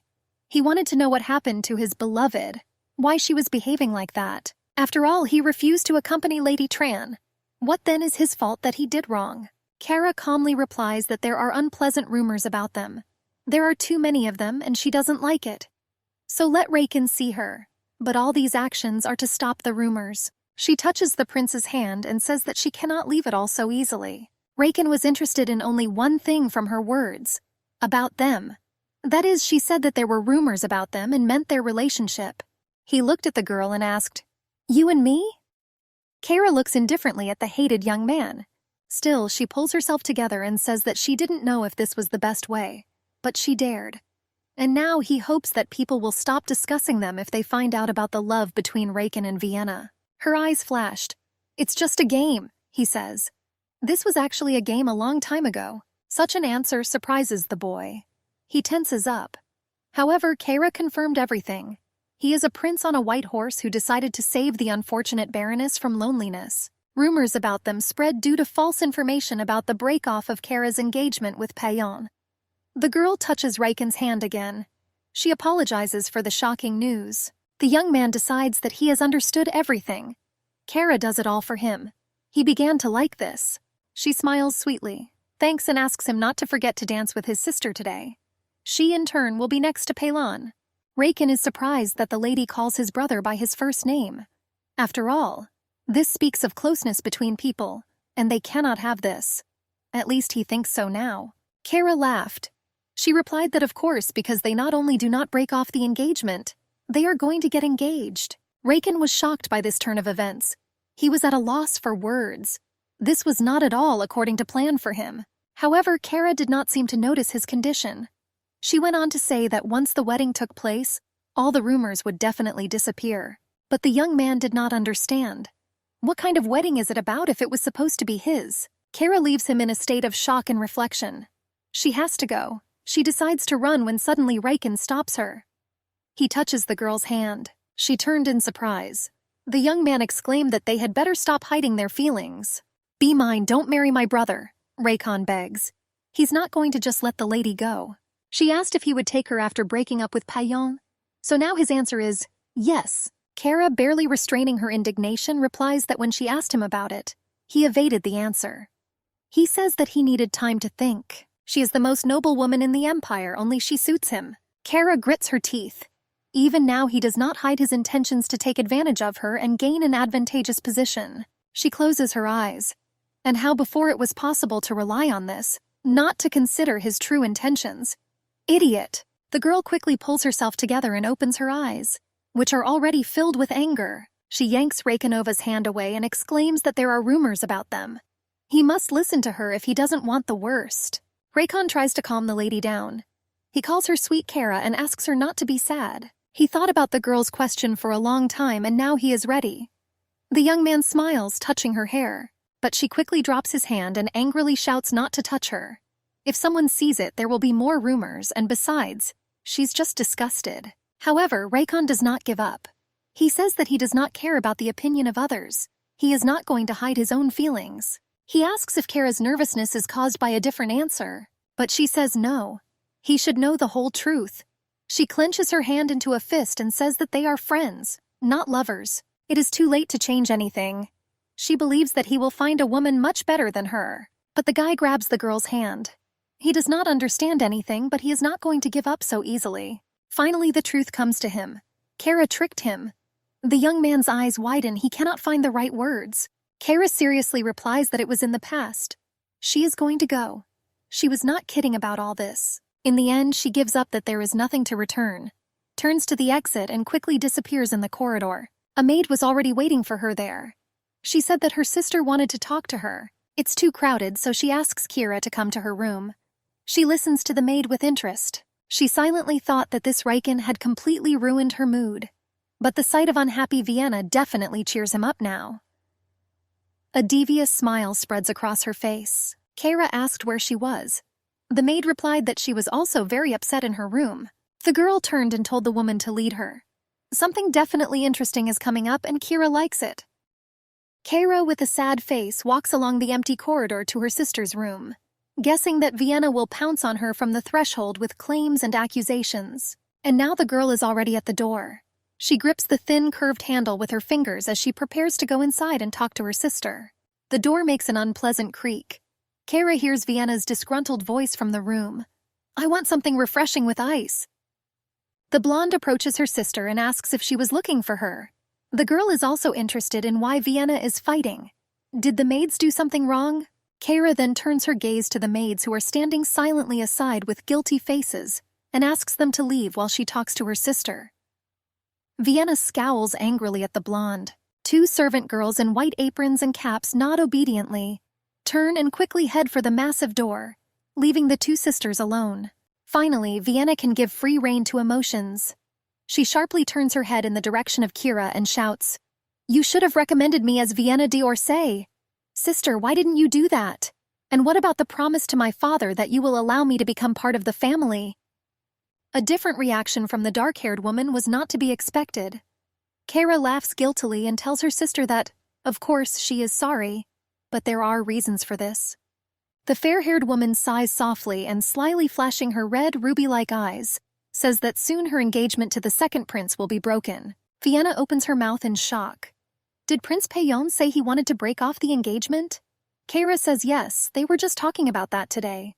The sisters' clothes collide for a second, but no one pays attention to it. Vienna does not understand how the breakup of the engagement has anything to do with her.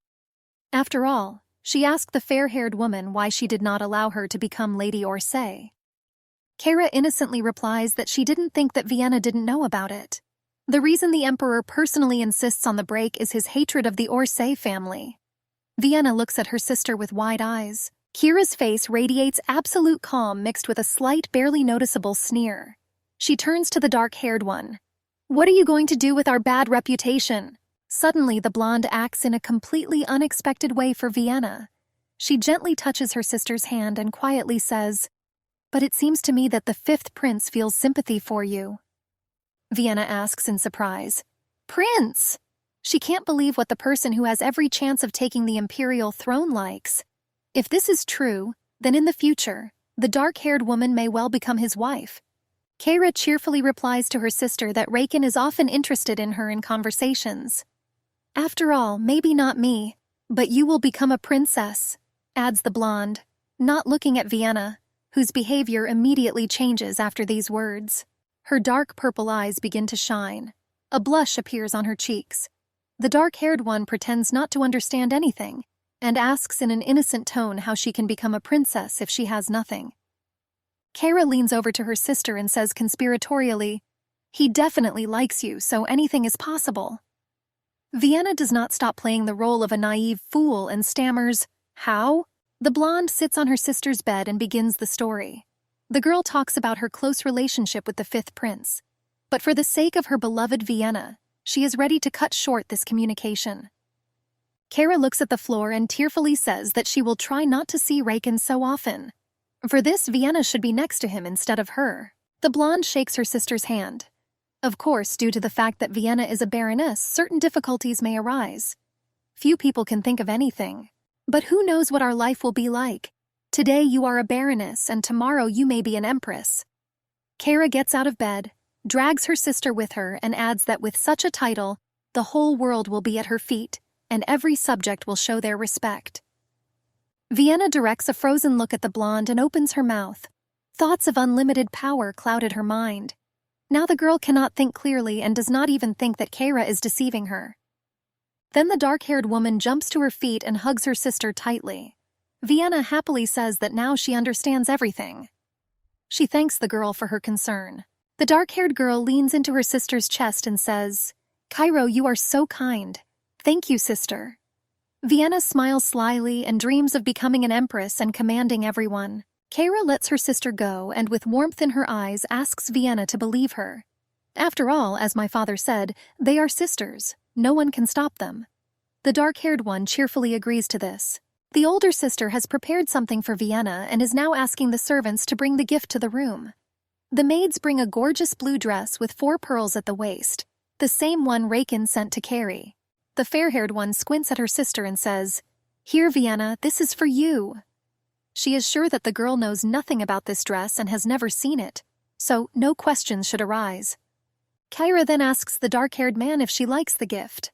Although the question is completely unnecessary, everything is clear from Vienna's reaction. She can't take her eyes off the dress. The dark-haired woman blushes and, not taking her eyes off the luxurious gift, says, "How can anyone not like such beauty?" The dress simply enchanted the girl. Finally, Vienna turns to face Kira and thanks her sister for such a generous gift. The blonde answers, "You're welcome, did you notice?" At the surprised look of the dark-haired girl, she smiles sweetly and explains. It turns out that this dress comes with the suit of the 5th prince, and Kira has matching clothes with Palon. This is a direct hint that this dress was sent by the 5th prince. Vienna is surprised once again during the day and asks, "Prince?" Yes, there will be many surprises for the girl today. Kara waves her hand and says, "He was afraid that Palon might ruin your coming-of-age ceremony with the rumors of the engagement breaking off. That's why I sent this dress. Doesn't that show how much he cares about your honor?" Vienna clutches the dress to herself and joyfully spins it around the room, imagining how beautiful she will look with Rakin at her coming-of-age ceremony. Meanwhile, Kara begins to instruct her sister. She points to a fan and a small box and says that these are accessories for the dress. Dark-haired must wear it and dance with the 5th prince. Vienna listens to her sister and carefully hangs the dress on the mannequin, smoothing out every fold on it. Then Kara turns sharply to the maid, who is holding a wooden stand with a pair of blue shoes, and tells her sister that she has also prepared shoes for her. The blonde goes to the door and says to Vienna on the way, "Well, I hope to see you in this dress soon." At the same time, the girl continues to smile so as not to arouse unnecessary suspicions. But once Kara is outside the room, her expression turns serious. All thoughts revolve only around Vienna. She must become a princess for Rakin, and then the two will fall into the blonde's trap. Evening. Ball after the official part of the holiday. Vienna stands in the middle of the dancing guests in a blue dress with pearls and tries to find Rakin. Finally, she notices him among the crowd of aristocrats and aristocrats. It seems that the prince also sees Vienna. He squints in the direction of the dark-haired woman. At first, his face does not show any emotion. But when the prince realizes what the girl is wearing, his brown, almost black eyes open wide. The dark-haired one is not embarrassed by Rakin's strange reaction to her appearance. She walks up to him and smiles broadly, fidgeting a bit. Of course, Vienna looks great, but the prince doesn't pay attention to it. The guy raises his eyebrows and holds a glass of red wine in his hand. He was angry that the dress and accessories he had given Kira were adorning her sister. Rakin turns his head to the fair-haired woman who appeared from nowhere near Vienna, and looks at her with a sly look. The blonde feigns indifference and looks away from the prince. Kara leans over to her sister and, with a sly smile on her lips, whispers in her ear, "The prince must have been puzzled by your incredible beauty. The dance is about to start, so it's time for the dark-haired one to go." Kara reminds her of this. Vienna swallows saliva nervously. She is afraid to step on Rakin's foot during the dance or somehow embarrass herself. But there is no other way out. The girl collects her thoughts and turns to the prince. "Your Highness, will you agree to dance the first dance with me?" Rakin turns an evil look at Vienna and squeezes the unfortunate glass, which is about to flake even tighter. He doesn't want to dance with the dark-haired one, but because of Kira's reason, he probably has to. The audience watching this picture begins to whisper, "Oh, Lady Tran looks so beautiful." Rakin grits his teeth in rage. Only the gossip that he is in love with Vienna is not enough. Someone from the hall seems to hear his thoughts and loudly exclaims, "My God, how cute, they have matching clothes. Yes, apparently the 5th prince really cared about it. He is so noble." Rakin decides to behave with dignity, so he gallantly extends his white-gloved hand to Vienna, inviting the girl to dance. He cracks a smile and says that he would be honored to dance with her. Of course, the guy does not think so, but he simply cannot do otherwise. What will people think of him if he refuses her? Raken narrows his eyes and adds, Lady Tran. By the way, he is really wearing a suit that perfectly matches Vienna's dress, so it's no wonder everyone thinks they're a couple. The girl puts her fragile little palm in the prince's. Raken squeezes her hand a little and leads her to the stairs to the middle of the hall. Kara stares at these two and says to herself, Great! So far, everything is going according to plan. If this continues, the girl will definitely be able to take revenge on Raken and her sister. Suddenly, Peilon, her fiancé, approaches the fair-haired woman. He looks at Kira in surprise. For the first few seconds, the girl pretends not to see the boy. Peilon can't stand it and asks, Kara, are you here yet? The girl directs her gaze at the groom and again puts on a cute smile on her face so that no one notices her strange behavior. Then Kara comes closer to Peilon, leans towards him and whispers to the young man if he has a moment. The guy immediately realizes that some business has come up, so he turns to his servants, men in black suits, and dryly says, I'll have to leave. They bow to the prince. Kara and Peilon go to a corner of the hall where there are not many people. The prince is annoyed, but with a hint of concern in his voice, turns to his bride. I've been looking for you everywhere. Where you were? A dark-haired woman watches the couple. The girl answers that she was helping Vienna with the dress. Pelona is surprised that cousins should help each other so much. A dark-haired woman with blue eyes glides her gaze over the prince and Kira. In response to Peilon's attack, the fair-haired woman says that Vienna has no one but her. But this is not an argument for a guy. He wonders if the maids could have helped her sister. And in general, why can't she change clothes herself? Here Kara no longer knows what to answer and is trying to find words. The woman who watched the couple's conversation saves the girl from complete defeat in front of Peilon. She apologizes for interfering and turns to the prince. Your Highness, I think Lady Orsay knows how difficult it is to dress in such a beautiful dress, so she decided to help. In addition, relatives should help each other. A little embarrassed, Paillon says in a low voice, Is it true, Lady Orsay? Pretty selfless of you. After all, no one will even thank you for this.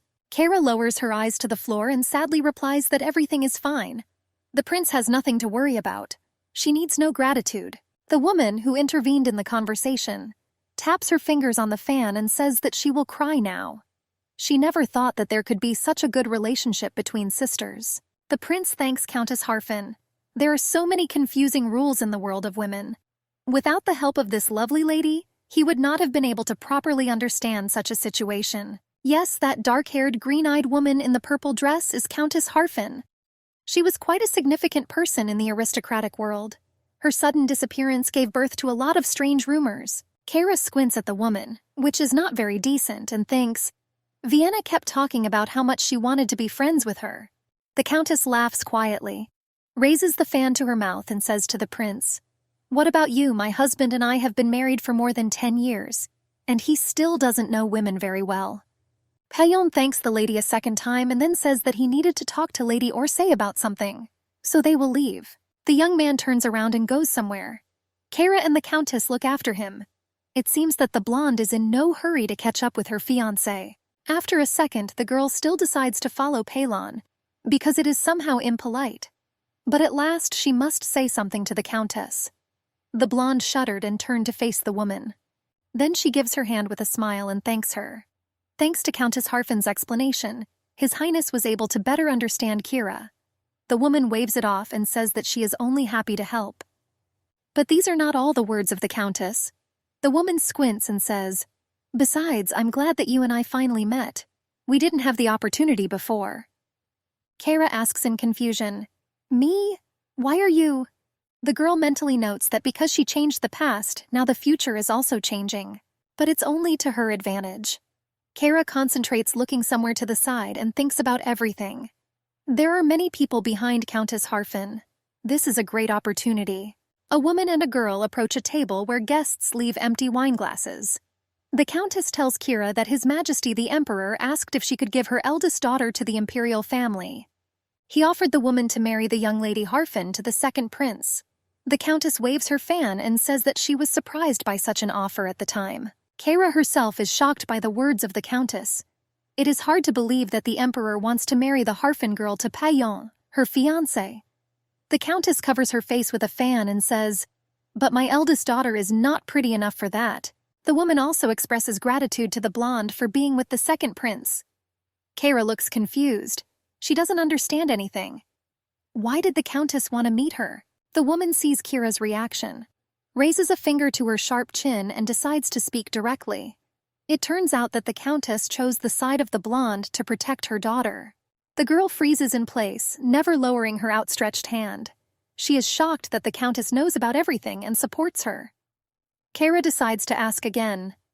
"So you—" The woman slyly squints, again hides part of her face behind the fan and cuts off her blonde hair. "Yes, lady."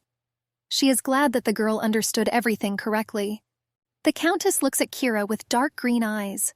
Something in this look is suspicious and warm at the same time. The woman then asks if the lady is ready to shake her hand. Kara opens her mouth slightly and looks at the Countess, thinking about her proposal. The girl does not know whether to trust the aristocrat. The blonde lowers her head. Although the center of society is the Empress, Countess Harfin plays not the last role, so the girl may need her support. Kara looks at the floor and quietly asks the woman who is waiting for her to make a decision. "Do you think I am suitable for the role of the future emperor's wife?"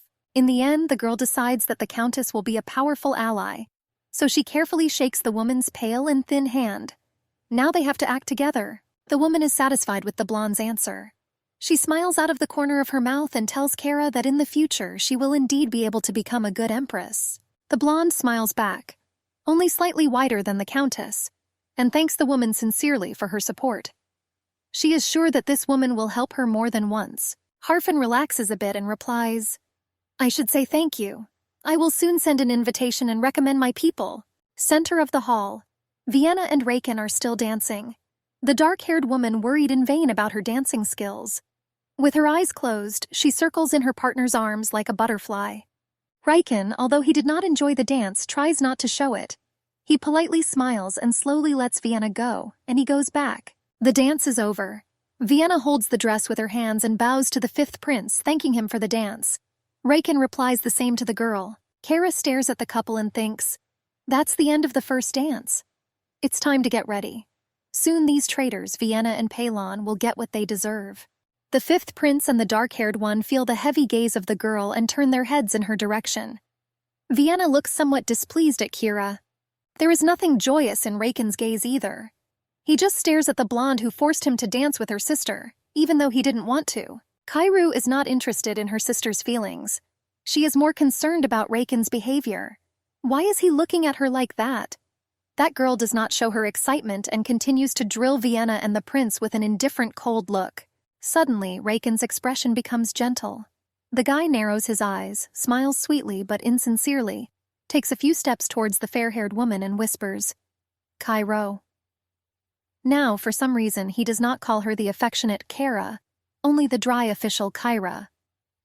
The girl abruptly turns her back to the couple and is about to leave. She turns her head at her name but does not stop. Kira's expression is determined. No matter how hard Raken tried, he couldn't break her heart. Again. Therefore, Kara just calmly heads to the exit of the main hall, which, by the way, is already empty. The guests dispersed. Lady Tran and the fifth prince also went somewhere. But the blonde is not particularly worried about it. The main thing is that they do not touch her. The girl is already crossing the threshold when suddenly someone grabs her by the shoulder and brings her back to him. The girl's father, the Duke of Orsay, turns out to be rude. The man looks very angry. Kara, who did not expect such a meeting, is frightened. She has many questions about her father's arrival, but she does not dare to ask them.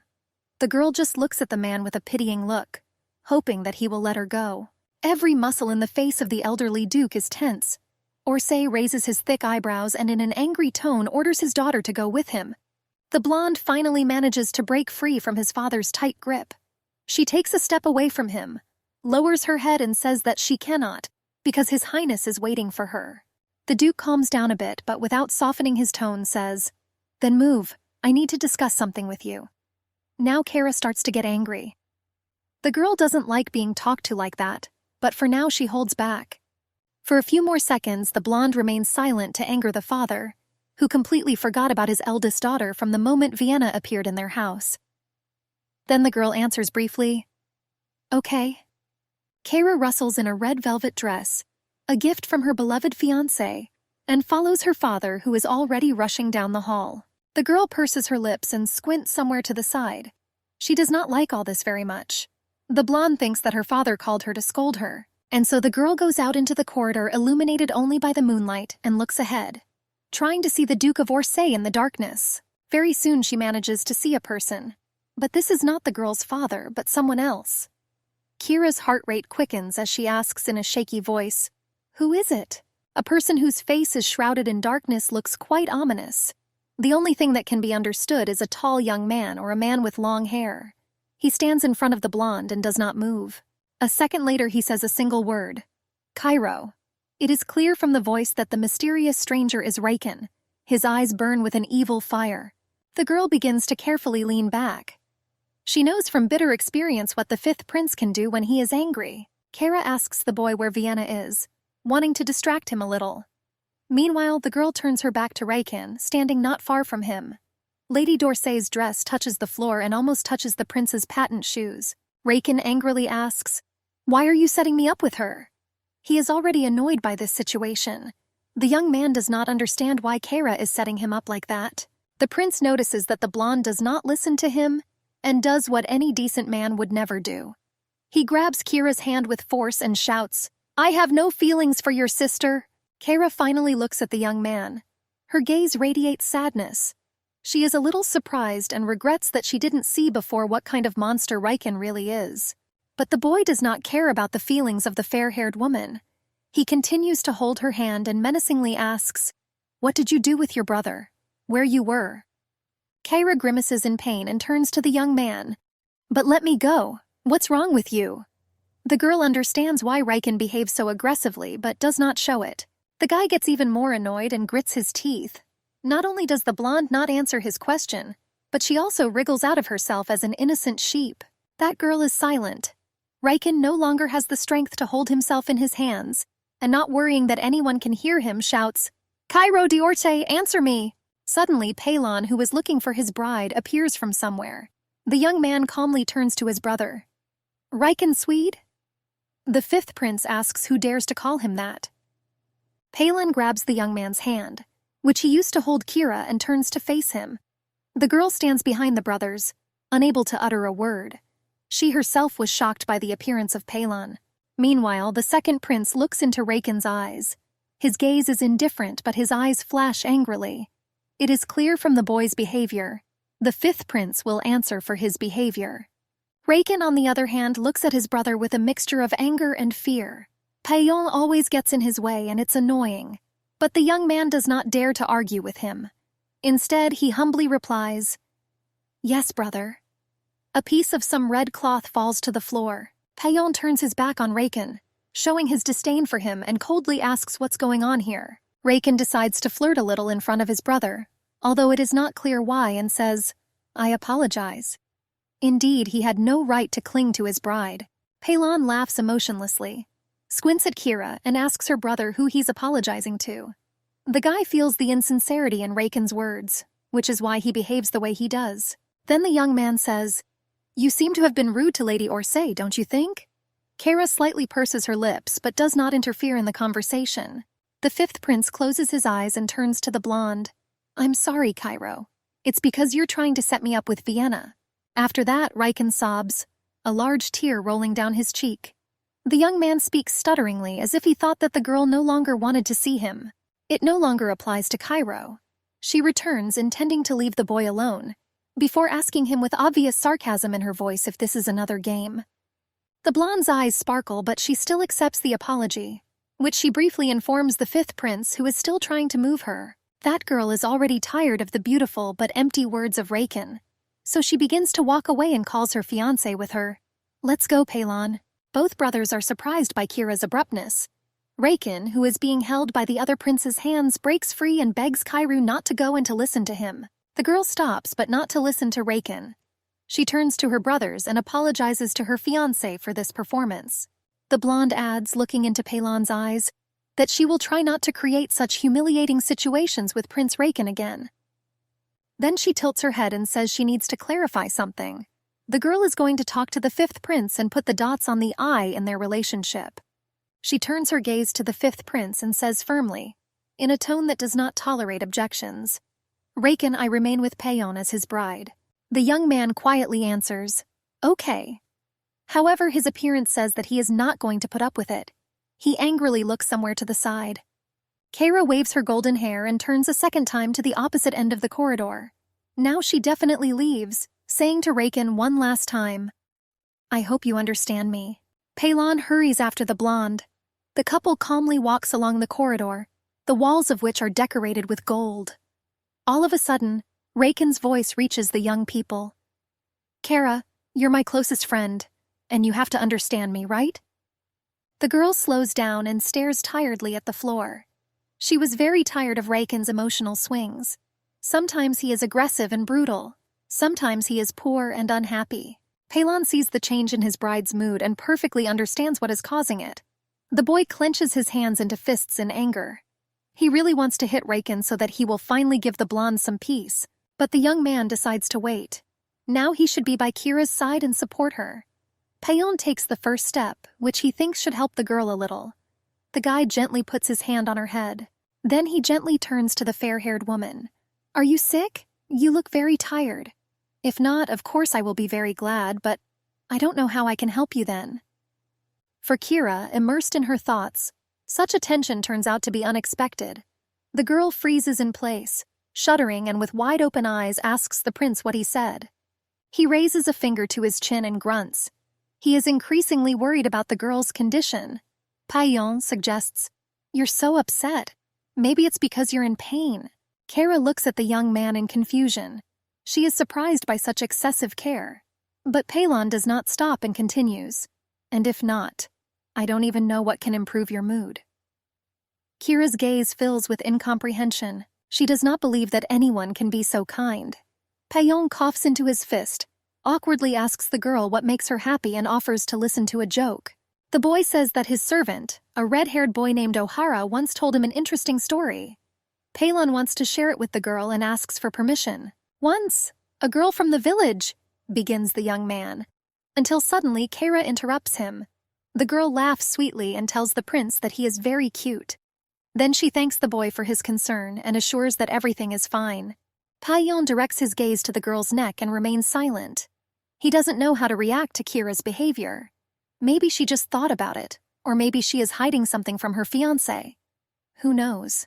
The boy extends his hand to the girl. Kara stares at Paylon in silence, not pushing him away. She wonders what the young man is up to. If anything, the blonde could stop him at any moment. But Paylon, as it was assumed, does not have anything evil in mind. He touches the big red bow on Kira's fur coat and says, "I'm glad to hear you're all right." Kara smiles, but this time it's sincere. She is moved by Paylon's actions. The girl looks at the young man's hands and says that he is very caring. After a few seconds of silent standing, the boy lets go of the bow, which is barely holding in place, and asks his bride where they will go now. The young man tells Kira that he can show her to the lounge, probably hinting at the bedroom. The girl is a little lost at such an offer. She looks away from her red-eyed fiancé and thinks, frankly speaking, the blonde doesn't really want to go anywhere right now because she's afraid of facing her angry father. The girl decides to bide her time. She tugs at her fiancé's sleeve, trying to get his attention. Then she turns her face serious and addresses the young man somewhat formally. "Paylon, could you stay with me until the end of the banquet?" You can understand from the girl's eyes that she is not just asking the young man to stay with her, but begging for it. Kara is sure that only Payon can help her. There is no emotion on the boy's face. It is impossible to understand what is in his mind now.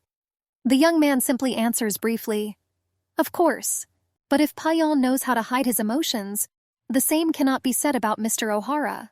The servant stands cocky as a turkey.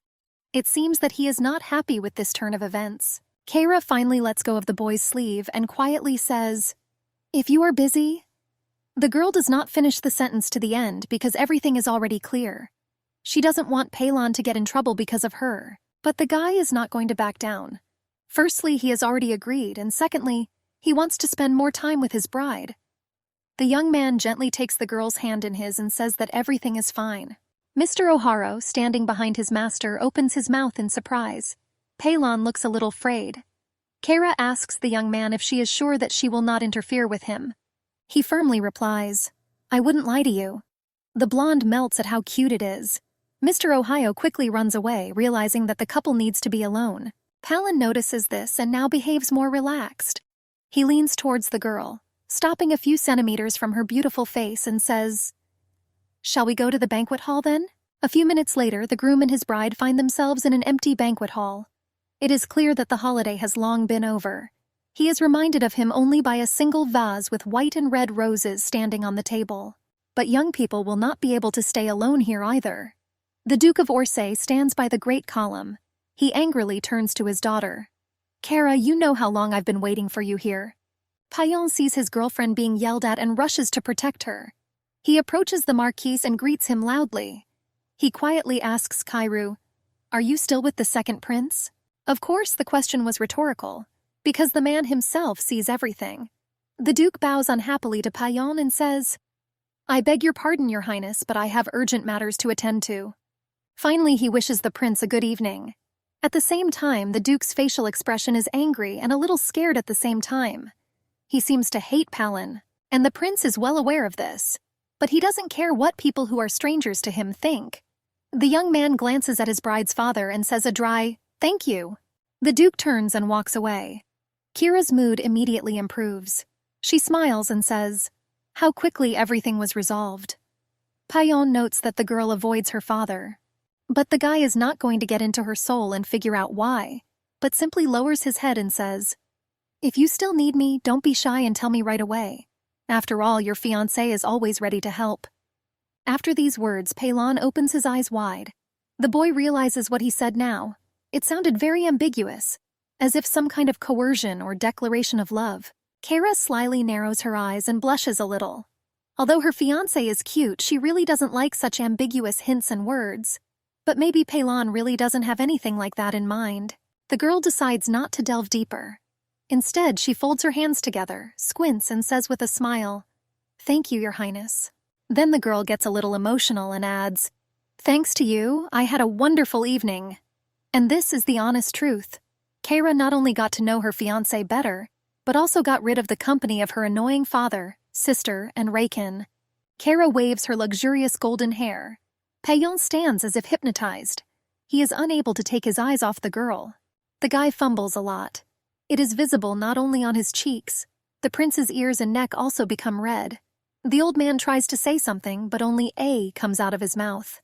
Kara notices the boy's strange behavior, yawns, and asks the prince if he is tired. The girl asks because it is really quite late. Or there is another option.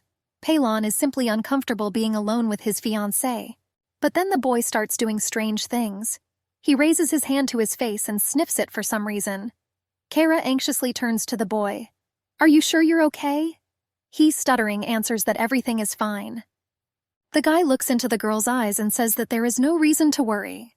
He simply remembered the important work that was waiting for him. After a second, the young man adds, "If my help is no longer needed, then I will leave."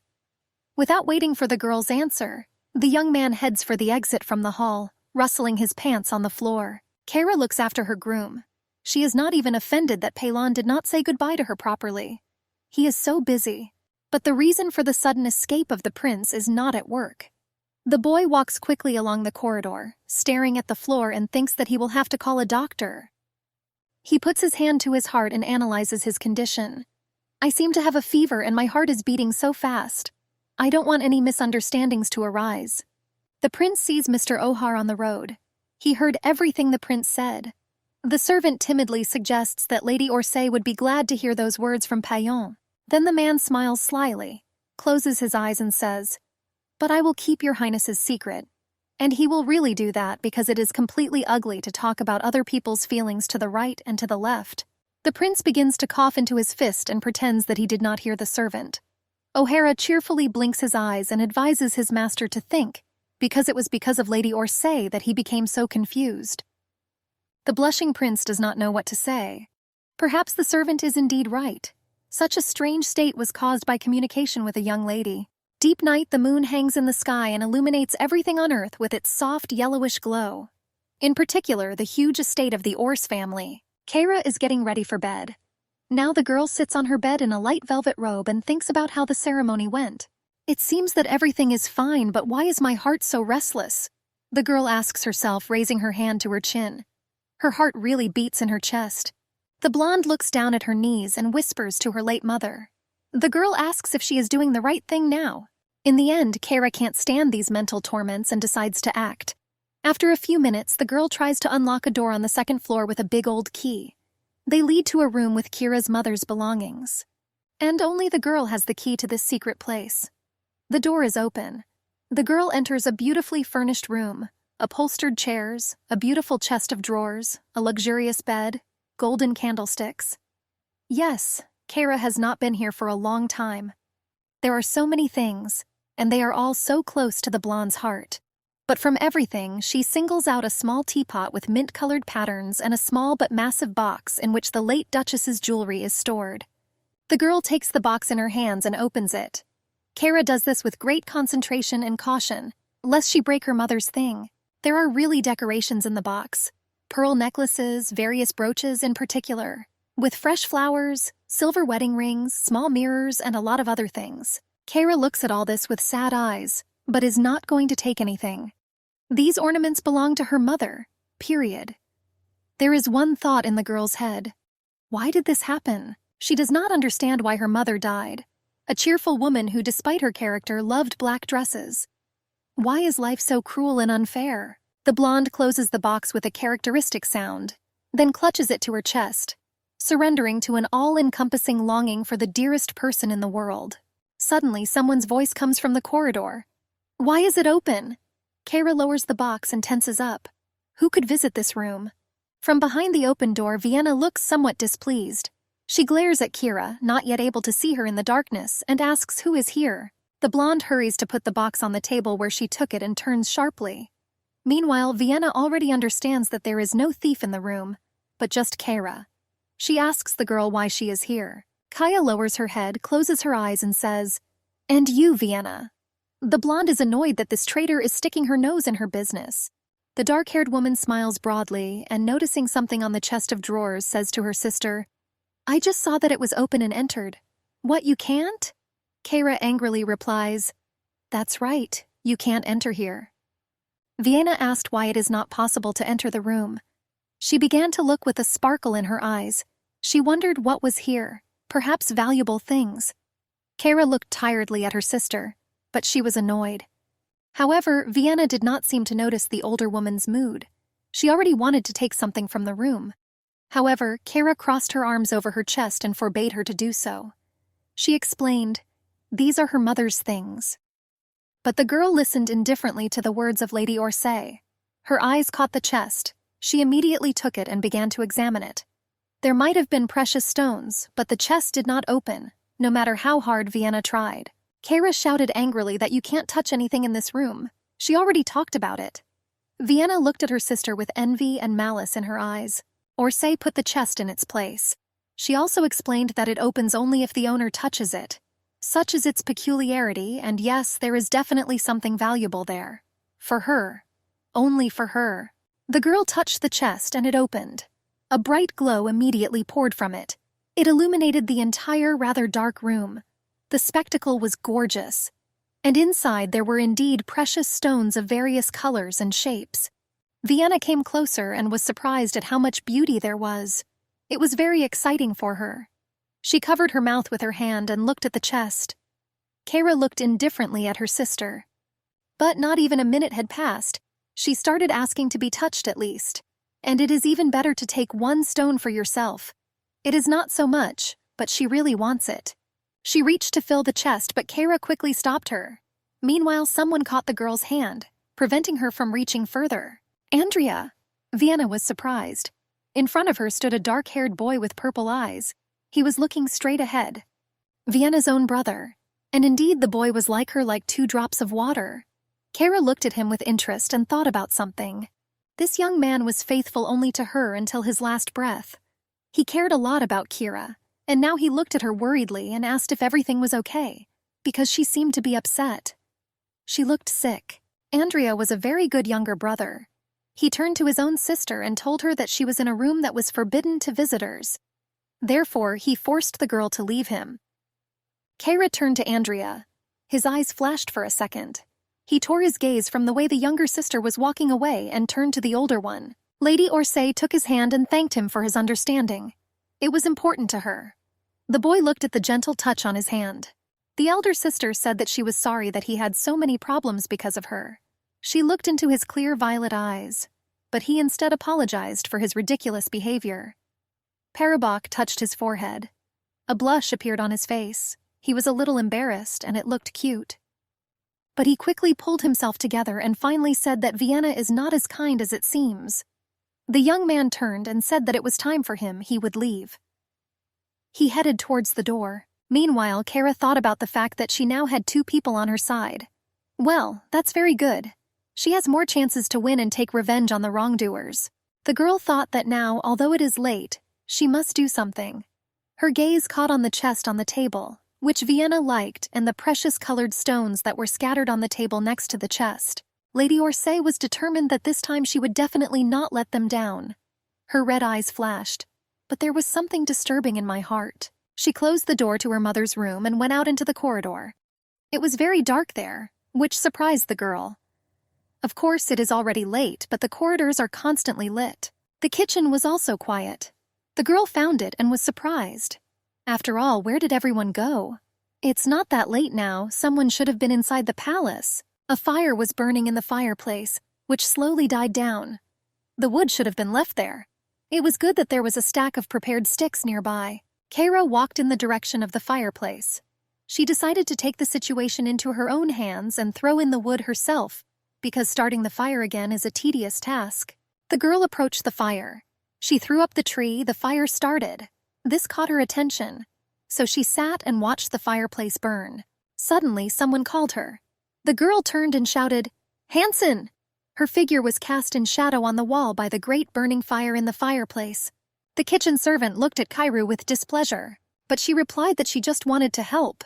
There's nothing wrong with that. However, her words did not convince her husband at all. However, the lady explained with an innocent look that the fire had died down, so she just threw in some wood. But she also asked for advice on how to do it better. However, Helsen replied that there was no need to do so. He'll handle it himself, it's not a lady's job.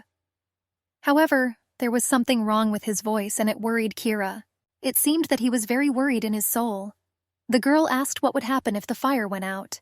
She assured that there was nothing wrong with her actions. The girl said that she knows what a problem it is to start a fire. The servant looked into the fireplace, simultaneously asking what would have happened if she had been injured. You can't be so frivolous. Kara headed for the exit. The maids, who did not understand where their mistress was, had already appeared in the kitchen. They looked at what was happening with interest. The lady looked at the servants and did not understand what was wrong with them. She asked about it. It seemed strange to her that those who found them did not even say hello. Soren, it's okay, I went into the kitchen myself without a reason. The girl addressed one of the women. But she was surprised because does the lady even know her name? Kara tensed. Maybe she was confused. She thought for a few seconds. No, this woman in front of her is definitely Soren, she remembers. The maid asked if the lady knew the name of the other servant. She easily answered that it was Marina. She came to replace Sophia when she left. The women turned to the lady. They asked her to give them, literally, a few minutes of her time. There was something important. Kara looked at the maids in surprise. What did they need? What could happen? They sat down at the table. The maid across from Lady Orsay began to speak. She said certain rumors were false. Kara seems to have understood everything. The servants did not have the best impression of her. It was uncomfortable for the women to continue, but Ors asked directly what and who told them. They frantically began to ask the lady not to be angry, but they needed to ask for something. The women were scared and it was immediately noticeable. It turns out Marquis said he wanted to change all the workers. That is, they will lose their jobs. The servant asked Kira to make. The girl heard about it for the first time and was not jokingly surprised. What it meant was still unclear to her. Bazel the butler said that the lady absolutely did not care about them, and there was no point in asking. Kara did not hear anything. She did not understand how the butler's strength was enough for such words. She urgently needs to talk to him. urgently. Basil the butler comes from a family that has served her mother for generations. So why did he say that? The girl came to his house and knocked on the door. A man who was a butler appeared on the threshold. He asked why Kara is here. She replied that there was a conversation. The man invited the girl to the house, apologized for the mess there, and offered a cup of tea. Kara agreed, and the man immediately brought fragrant red tea in a beautiful cup, but warned that he is hot. Lady Orsay began to speak. She heard something strange about Basil's departure. Therefore, it needs an explanation. What does it all mean? In the past, the butler left the mansion around this same time and went to the Loam house. Then the health of his grandfather, who managed the facility, deteriorated. And there was no substitute who could take on the duties of the manager. Now that she thinks about it, it sounds strange. After all, he didn't go to Loam then, but was simply released? Then why didn't she know about it? Something is unclear, but it is necessary to find out. Dvoretsky explained. He is just a servant, so when he is told to go, he must follow the order. Kara could not find words. Her dire assumptions turned out to be true. She exclaimed that she needed an explanation. Who said about the dismissal and when? Basil replied that immediately after the Vienna coming-of-age ceremony was over, he was told this news. Kara interrupted and said that he was absolutely pissed off at her opinion if he just believed it, and didn't even say anything to her. The man immediately began to deny. He just didn't want to bother the lady because he could see that she had problems and the situation was not the best. Kara understood. She asked a single question to the butler. "Do you want to go yourself?" He shouted that no. He loves their family and has always been and will be faithful. Kara smiled and said that in that case he stays. The man still wanted to say something about the Marquise's order. In fact, he said that he wants to hire all the old employees and hire new staff. The man turned his back. It hurt him to talk about such things. Lady Orsay thought, why would her father do this? Why is he firing everyone so urgently? It's kind of delusional, but you need to figure it out. The girl turned to the butler. She asked if he remembered her mother's last words before her death. He replied that he would always remember it until the end of his days. Forever and no other way. She asked to protect Kira. The man looked at the girl. He straightened his back and said that this was his duty in life. He remembers. Carrie's mom said the same thing. To protect her family to the end. This is their joint duty. Kara was still sitting in Basil's house and thinking, why fire people who do a great job and know their job for new ones who will need to be trained and given time to get used to it? She looked at the tea. Really? The girl raised a hot drink to her lips. She repeated that the butler should bring the house book, where all the contracts with the partners, monthly salary, and purchase of goods were recorded. Basil was surprised. Sweat dripped from his face. But Kayla replied that she needed the house book and everything in it. He heard and understood correctly. Dvoretsky immediately went to carry out the errand. He took out a book with a black cover with white writing on the top and held it out to Carrie. But she ordered not to tell anyone about it. Dvoretsky did not understand what the lady's book was for, but she looked at the textbook and said that in the past such information did not bother her at all. However, now everything has changed. 1, 2, 6, 7. She ran her eyes over the recorded data and noticed that there were too many unclear points in the spending history. 8 years have passed since the death of Kira's mother and the transfer of duties to her father. But since when has he been doing this? The girl, seeing and understanding everything, got angry. Do you know how to use it? She turned to Basil. She needed help. Lady Orsay closed the book. It was all unimportant. The only thing that mattered was how much her father had spent. Suddenly the girl closed her eyes from pain. Everything swam in front of her. She did not understand what happened at all. The butler was frightened and rushed to bring the lady to her senses. She suddenly had a strange pain from above. Basil asked if the girl was not feeling well, but she answered that she was really upset. Sweat dripped from his face. However, she quickly pulled herself together and answered that everything was fine with her. She was just worried. She asked if the husband was aware that everything was fine with the house book and if he had any quarrels with her father. The butler turned his back and answered firmly that there was no such thing. But the girl did not stop asking.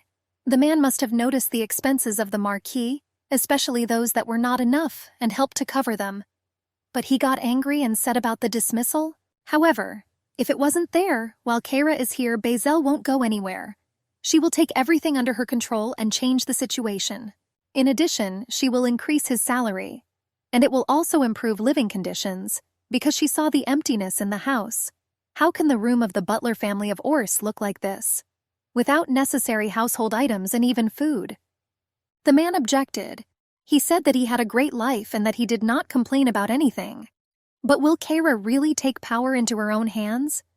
He couldn't believe it. However, she answered with a smile that she would become the main marquise. It should have been done a long time ago, and now everything will change. She looked at the roses outside the window, which she looked like, especially with her eyes. The girl firmly answered that it was the best and most obvious solution. If she does not take matters into her own hands, no one else will. And she cannot allow problems to arise, because she promised her mother to take care of the family. There is a document that her mother certified to His Majesty. She will take it and go to the Emperor. The girl touched some obviously important paper.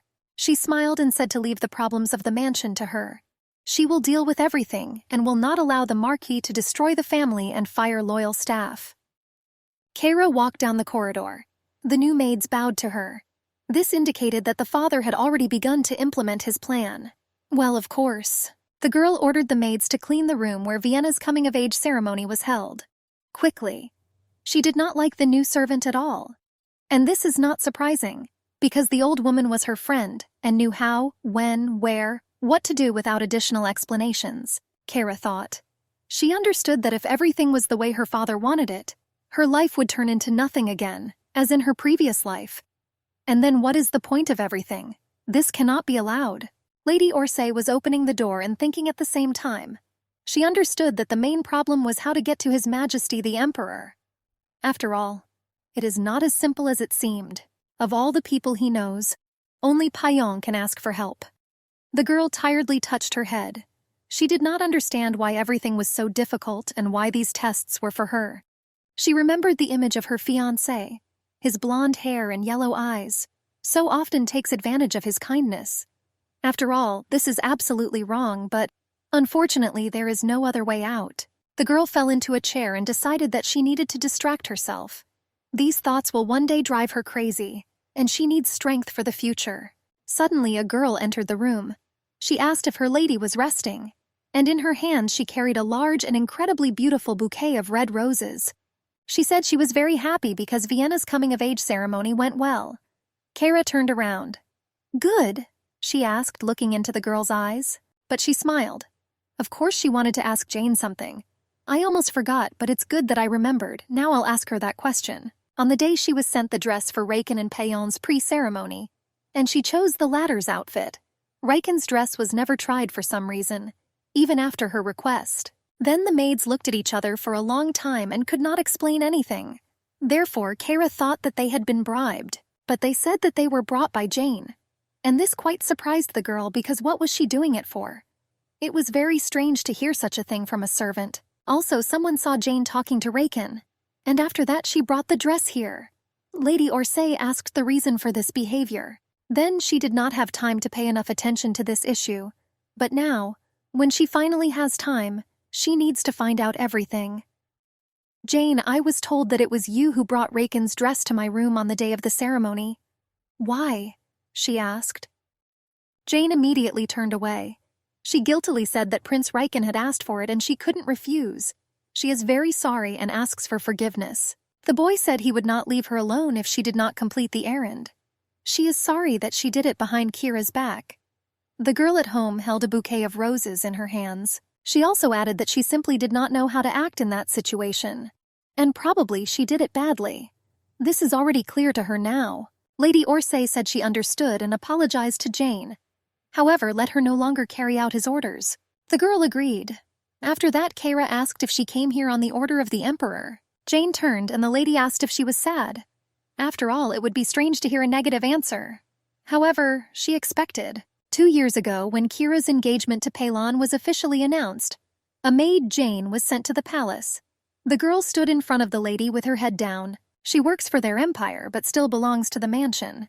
And in general, the same noblewoman as Kara, but calls her lady. Although it is not necessary. He doesn't say that to Vienna. Lady Orsay looked away. She wanted an explanation for this behavior. After all, I was never interested in this, but it was worth it. Perhaps it would have been possible to avoid many problems and misunderstandings. However, Jane replied that she didn't care. She simply came to work here by order of the emperor and fulfills her duties. In addition, her father works for the Ors family. Therefore, she has no reason to address the lady otherwise. She agreed, but still thought about it. And what about Vienna then? What's wrong with her? Carrie doesn't care what Jane thinks of her now. She can't trust everyone yet, so she needs to know Jane's opinion about Vienna and her attitude towards her. Now, it is a priority. Lady Orsay touched the girl's hand. Her handmaiden must not be allowed to side with her father, Vienna, or even worse, Raken. The girls sat across from each other in the room. Jane answered the lady's question quite honestly. She does not like Vienna. Completely. She is here to serve Kira, not Vienna. The lady replied that it was correct because that was why her servant was sent here. She was glad of such a position of servant. The girl did not disappoint her. Orsa said that she does not need to do anything that concerns her family. Only what she says. She doesn't want to doubt her true friend, but she still needs to be careful now. Jane bowed with a smile and assured that she would do so. And Kara realized that after her rebirth, she saw so many problems and lies around her. And how could you be so blind before? She thought, who else can stab her in the back? You need to think carefully, especially if you take into account that Raken, whom she loved with all her heart, and Vienna, her own sister as she thought to herself, betrayed her. The girl remembered their insults and sly smiles. Now she will change everything. She asked Jane to help her get her hair and dress ready. You need to see how the preparations for the tea party are going. Jane smiled and began to do her work. The ceremony of coming of age is held in different ways, taking into account the circumstances. Everyone present at the dinner should do 2 more things. First, hold a tea party with the noblewomen the evening after the ceremony. It is necessary, and it was like that everywhere throughout the ages. Secondly, hold a ball of aristocrats. And therefore, everything must be done by Kara. She was dressing and thinking about it. She needs to come to the tea party today and establish contacts with the noblewomen, so that Vienna does not do this. But this will not happen. Venue, Lucette Hall. Girls from the upper world come to the tea party in expensive clothes, so it is held in a closed room. Kara stopped by for tea. Vienna was already sitting there and was talking about the fact that their older sister has been very busy lately because of her. And only yesterday she led the ceremony. And today the tea party, and she is very grateful. She was wearing a dress with butterflies. The noblewomen said that Vienna would be nice, and no one could leave her alone in such an important period for her. The girl has already gained affection from these women, Vienna continued. She said that she was sponsored, and if the sister was angry, then, in a thin and sweet voice to evoke sympathy, she said that she could do something terrible. The women were immediately horrified. Suddenly, a servant addressed Kira, who was standing and listening to the women. The 5th prince gave her a gift. In the past, when Raken felt guilty, he always gave her flowers or gifts. Apparently, now he wants to ask for forgiveness for yesterday. But she is absolutely not interested in this. Kara ordered the maid to open the door, kicking it with her heel. She went into the hall where the women were drinking tea. Vienna did not expect that her sister would be so quick and was surprised. Lady Orson, in a black outfit with elements of a pauper which suited her extremely well, smiled and decided that now she would make this tea party more cheerful. Kara greeted the ladies. She smiled sweetly and said that she didn't even know about their meeting. After all, she was informed that the tea party would take place later. However, this is not a problem, and she is glad to be here now. However, she was not greeted with smiles at all. The women turned and did not know how to behave properly. I got the impression that she is an unwelcome guest here. Vienna also bowed her head. She did not expect the appearance of her sister so early. Her plans were ruined. But Kara turned to her. She reported that the 5th prince had sent her a gift, obviously specially for tea. The older sister smiled sweetly and told Vienna to open the gift as soon as possible. She pretended to be happy for her younger sister. All the ladies at the table were also eagerly waiting for Tran to reveal the surprise. Of course, everyone was interested in what was there and discussed it. Vienna touched the red box with the blue bow. She took it in front of her and shook it, but nothing could be understood or heard, so she quickly opened the gift. "What a beauty! I wonder why the flowers?" the girl exclaimed. The girls at the tea party were also impressed. They began to say that Raken definitely likes Vienna. because he sends her such gifts, and looked at her with a loving look throughout the ceremony. Vienna smiled and even blushed a little. Kara thought to herself if there was a small card, that is, a note, because Raken never sent gifts without it. And she was. Vian found it and immediately held it up to her eyes to read. The women were even more surprised and impressed because the card is a manifestation of even greater sympathy. Everyone started saying that it was very cute. Vienna unfolded. She by no means expected to see what was written there. Meanwhile, the ladies asked to tell them what was written there. Everyone was very interested. Kara assured everyone that it was a declaration of love or something along those lines. It was obvious, and in her opinion, it could not be otherwise. However, Vienna looked at her sister with a hateful look. Lady Tran thought that she had been friends with the fifth prince for so long, and he had never sent her anything like this. She even envies her sister. Ors knew very well that her name would be there. But it was part of the plan, of course. She had foreseen everything. The girl smiled slyly. Seeing Vienna's confused face made her feel so good. She achieved her goal, and this idea was definitely one of the best. Vienna deserved what it got. The servant who gave the gift at that time was horrified. Miss Ors did not understand everything, because after receiving the gift, she immediately ran to give it to Miss Tran. In front of him stood the angry Raken. The servant explained that Miss Tran was very happy to receive the gift, but that definitely couldn't calm Raken down. His plans did not include such a turn of events, and that is why he became angry. I gave it to Vienna. The fifth prince walked around the room and became more and more nervous. He did not understand how Kara could present his surprise to some orphan girl. Suddenly he remembered the card. The servant replied in even greater joy that the card had also been taken away. Stuttering, he said that Miss Tran had done it. Raken was totally confused. The servant said that everyone must have misunderstood his dance with Miss Tran yesterday. However, the fifth prince tiredly replied that he was carrying nonsense. After all, it was Kara who asked him to dance with Vienna yesterday. Why then did she do it? It began to dawn on the boy. All the puzzles in his head came together. However, he could not understand why Kara used to be so obedient. But now she has completely changed. What happened and what does it depend on? He did not like this because it destroyed all plans. The old man did not understand. Was she so offended because he didn't answer her right away? But this is ridiculous because he apologized so many times and assured that he would protect her. What must he do to possess her? He remembered her words. She asked if he would take her if the engagement to Palin was called off. And why didn't he give her an answer right then? Raken asked the servant if Kara had asked him anything, but he replied that nothing. She just took it and seemed to be sure that these were flowers for Miss Tran. Didn't even check. Kyra de Ors, is this such a demonstrative protest of yours? The young man exclaimed. But the servant tried to stop his master. He said that therefore he should not speak and act so loudly, for if Lady Orsay misunderstood him. However, Raken didn't want to hear anything. He shouted angrily for the servant to go away. He stutteringly asked for forgiveness and quickly disappeared behind the door. The fifth prince has already been released. He smiled and thought that Kara was extremely cunning. It seemed to him that she was simply offended. He thought she was doing it all on purpose. The young man looked out the window. Yes, she deliberately gave a gift to Vienna. It's all just playing with him because of resentment. Ha! But he knows everything about this girl. She won't be able to upset him. The boy thought that it was very nice to see two girls fighting for his attention. Suddenly someone knocked on the room. Raken turned and asked who was there. There was a man behind the door. He went into the room, apologized for disturbing him, but said that the prince wanted to see him, so he was here. At that time, Kara in a purple dress was sitting and thinking about the fact that the Vienna tea party had finally begun. It doesn't matter how small it is, it's still an official reception.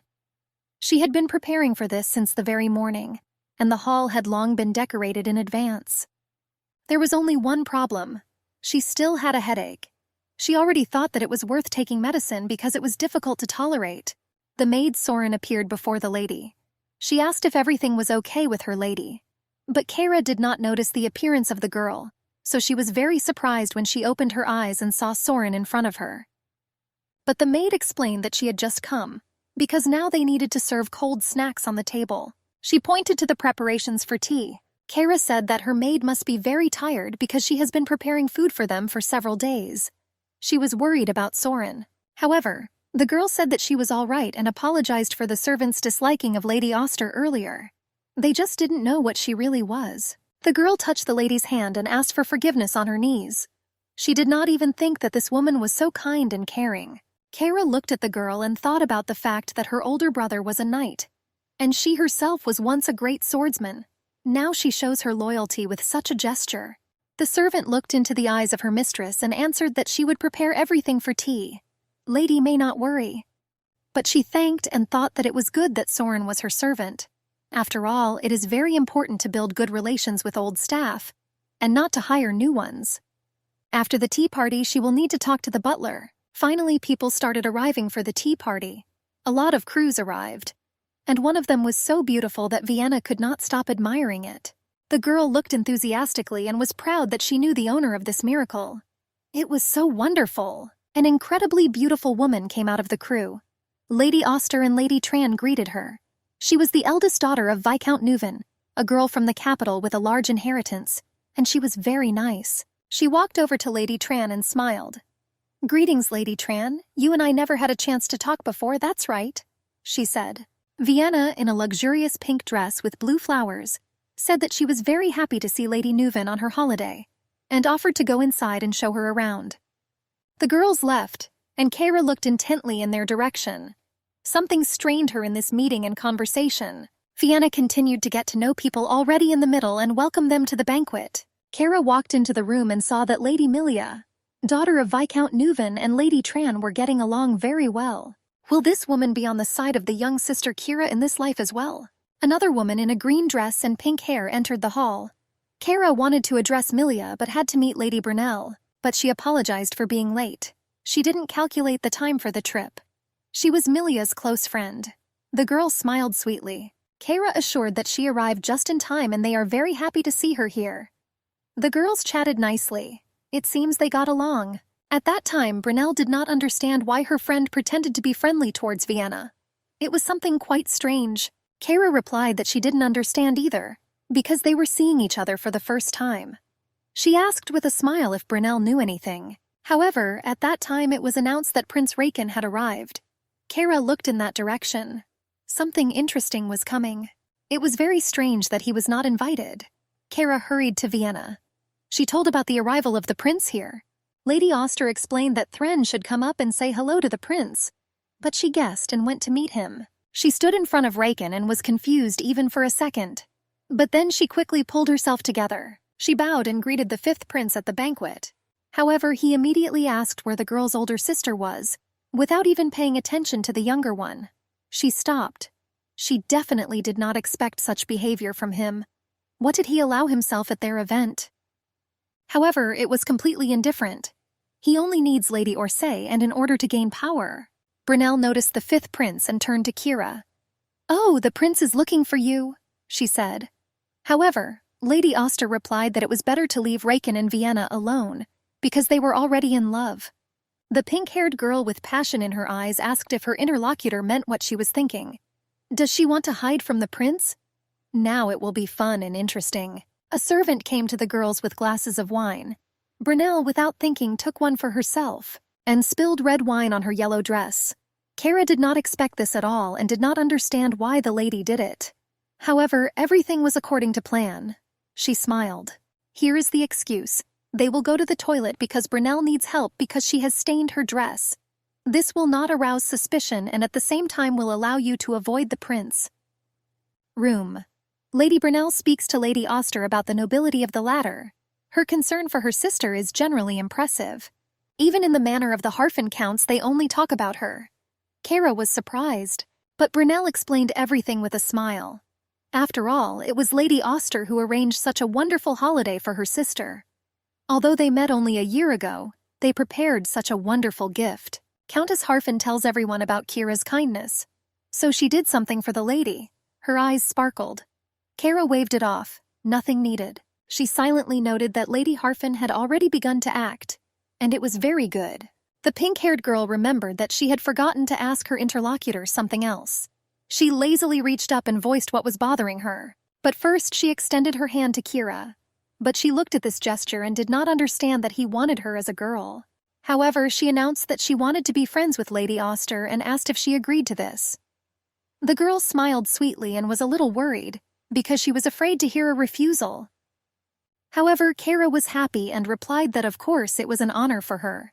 She took the hand of her pink-haired interlocutor and replied that she could just call her Kara. And she in turn said that her new friend can call her Lavi. The girl even had a faint but still blush. Lady Auster thought about having another aristocrat on her side. How could you not agree? Everything turned out very well for her. The victory is now even closer. The girl left the lady in the toilet and went to the hall herself. And before that, the atmosphere there was surprisingly friendly. In the center, men and women danced gracefully and smoothly. They exchanged compliments and smiled at each other. Everything looked great. Well, of course Vienna was among them. Where without her at her own ceremony? She talked sweetly with the girls. As Lady Orsay was walking down the hall, someone called her. She turned to see who already needed it. Of course, Rakin called her. He swallowed nervously when he saw that Kara was not at all pleased to meet him. However, he was not going to retreat. Why did he come here then? Nevertheless, the girl took herself in her hands and bowed politely. She said that she was glad to meet His Majesty, although it really wasn't like that. Completely. Rakin asked why he hadn't seen the lady before. Has she just arrived? But she looked at him strangely. How naive he was. Kara explained that Lady Brunel had spilled wine on her dress, so they went to the bathroom. The prince touched the girl's hand. She looked at it but decided to remain silent, touching her herself because she knew that it had such an effect on the boy. I asked if the visa came from Vienna, but Rakin didn't like the fact that the girl immediately mentioned her sister. It annoyed him. He asked what happened to the flowers he sent her yesterday. Kara made a confused face, but then she smiled innocently and said that she had given a gift to Vienna, and she was very happy. However, the prince was surprised. He did not expect such a carefree answer. Therefore, I decided to act as well and with a serious look on my face asked how Kara does not know this.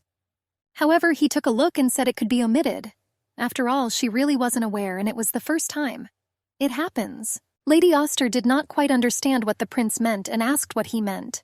The old man replied that they needed to talk and it was better to leave. At that time, it was announced that Palon had arrived at the tea party. Kara looked in his direction and even rejoiced. He was always on time. Palon entered the hall and went to his bride. He was wearing a black suit with elements of orange and as usual, he had a serious look. Lady Auster exclaimed that Payon had said he could not come. But she is happy with his presence. This is very important to her. The young man kissed the bride's hand and replied that he had time. He also apologized for being late. The prince's eyes immediately scanned the hall. He noticed what was happening here and what the general situation was like, and he immediately noticed Rakin. At that time, Kara assured the groom that he had arrived just in time and that they were glad to see him here. She was truly grateful to him for coming. Palin leaned close to the girl and quietly asked if they could leave for a while. It was necessary to discuss something serious. Kara took the hand of her future fiancé and they left the hall.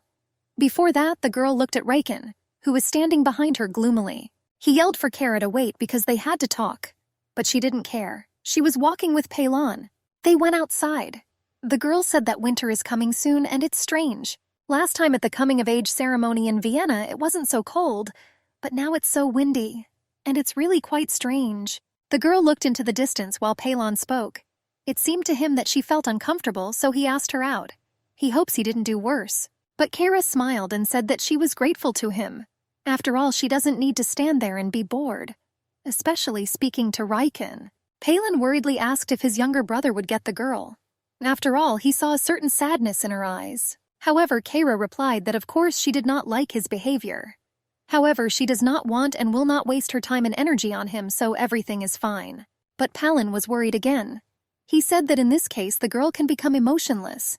And that would be a problem and this cannot be allowed. Kara swallowed nervously. Emotionlessness.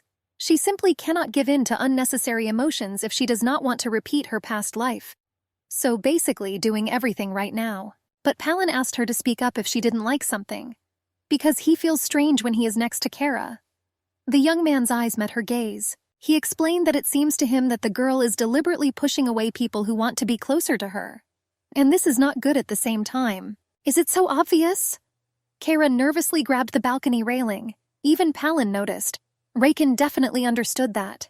The boy said that Kara reminds him of his dead mother with such repulsion, and because of that, he started this conversation. The girl looked worriedly at her fiancé. She didn't want to hurt him, he was so good to her. She was surprised that she looked like an empress. However, Palin said seriously that when someone gets restless, they can make mistakes. However, Lady Oster did not quite understand what the young man intended. She asked, "What does he think she is? After all, only he sees her clearly." Palin looked at the girl and instead of everything, first asked if she was cold, because he noticed that she was not feeling well. Kara was surprised. Palin didn't do anything, but her heart is beating so fast. It's something incomprehensible. It shouldn't be like this, and it worries her. Palin frowned. His cheeks lit up with a blush. He accidentally touched Kira without permission and apologized for it. Manners at the highest level. The guy explained that he has no experience in communicating with a girl, so he may be doing something wrong, and therefore he does not know what is allowed and what is forbidden. However, the girl did not understand. Perhaps she needs to show the prince the limits of what is allowed. She said that he is different from himself in real life. For example, she was upset when he left her so quickly at the ceremony. Palin became even more uncomfortable. He blushed completely but still apologized for his behavior. Kara was worried. There was something wrong with the boy. He was obviously sick. Palin turned completely red. Lady Oster did not understand what it was all about. Maybe that's how the moonlight affects him. And the young man could not control himself at all. The girl looked at the moon.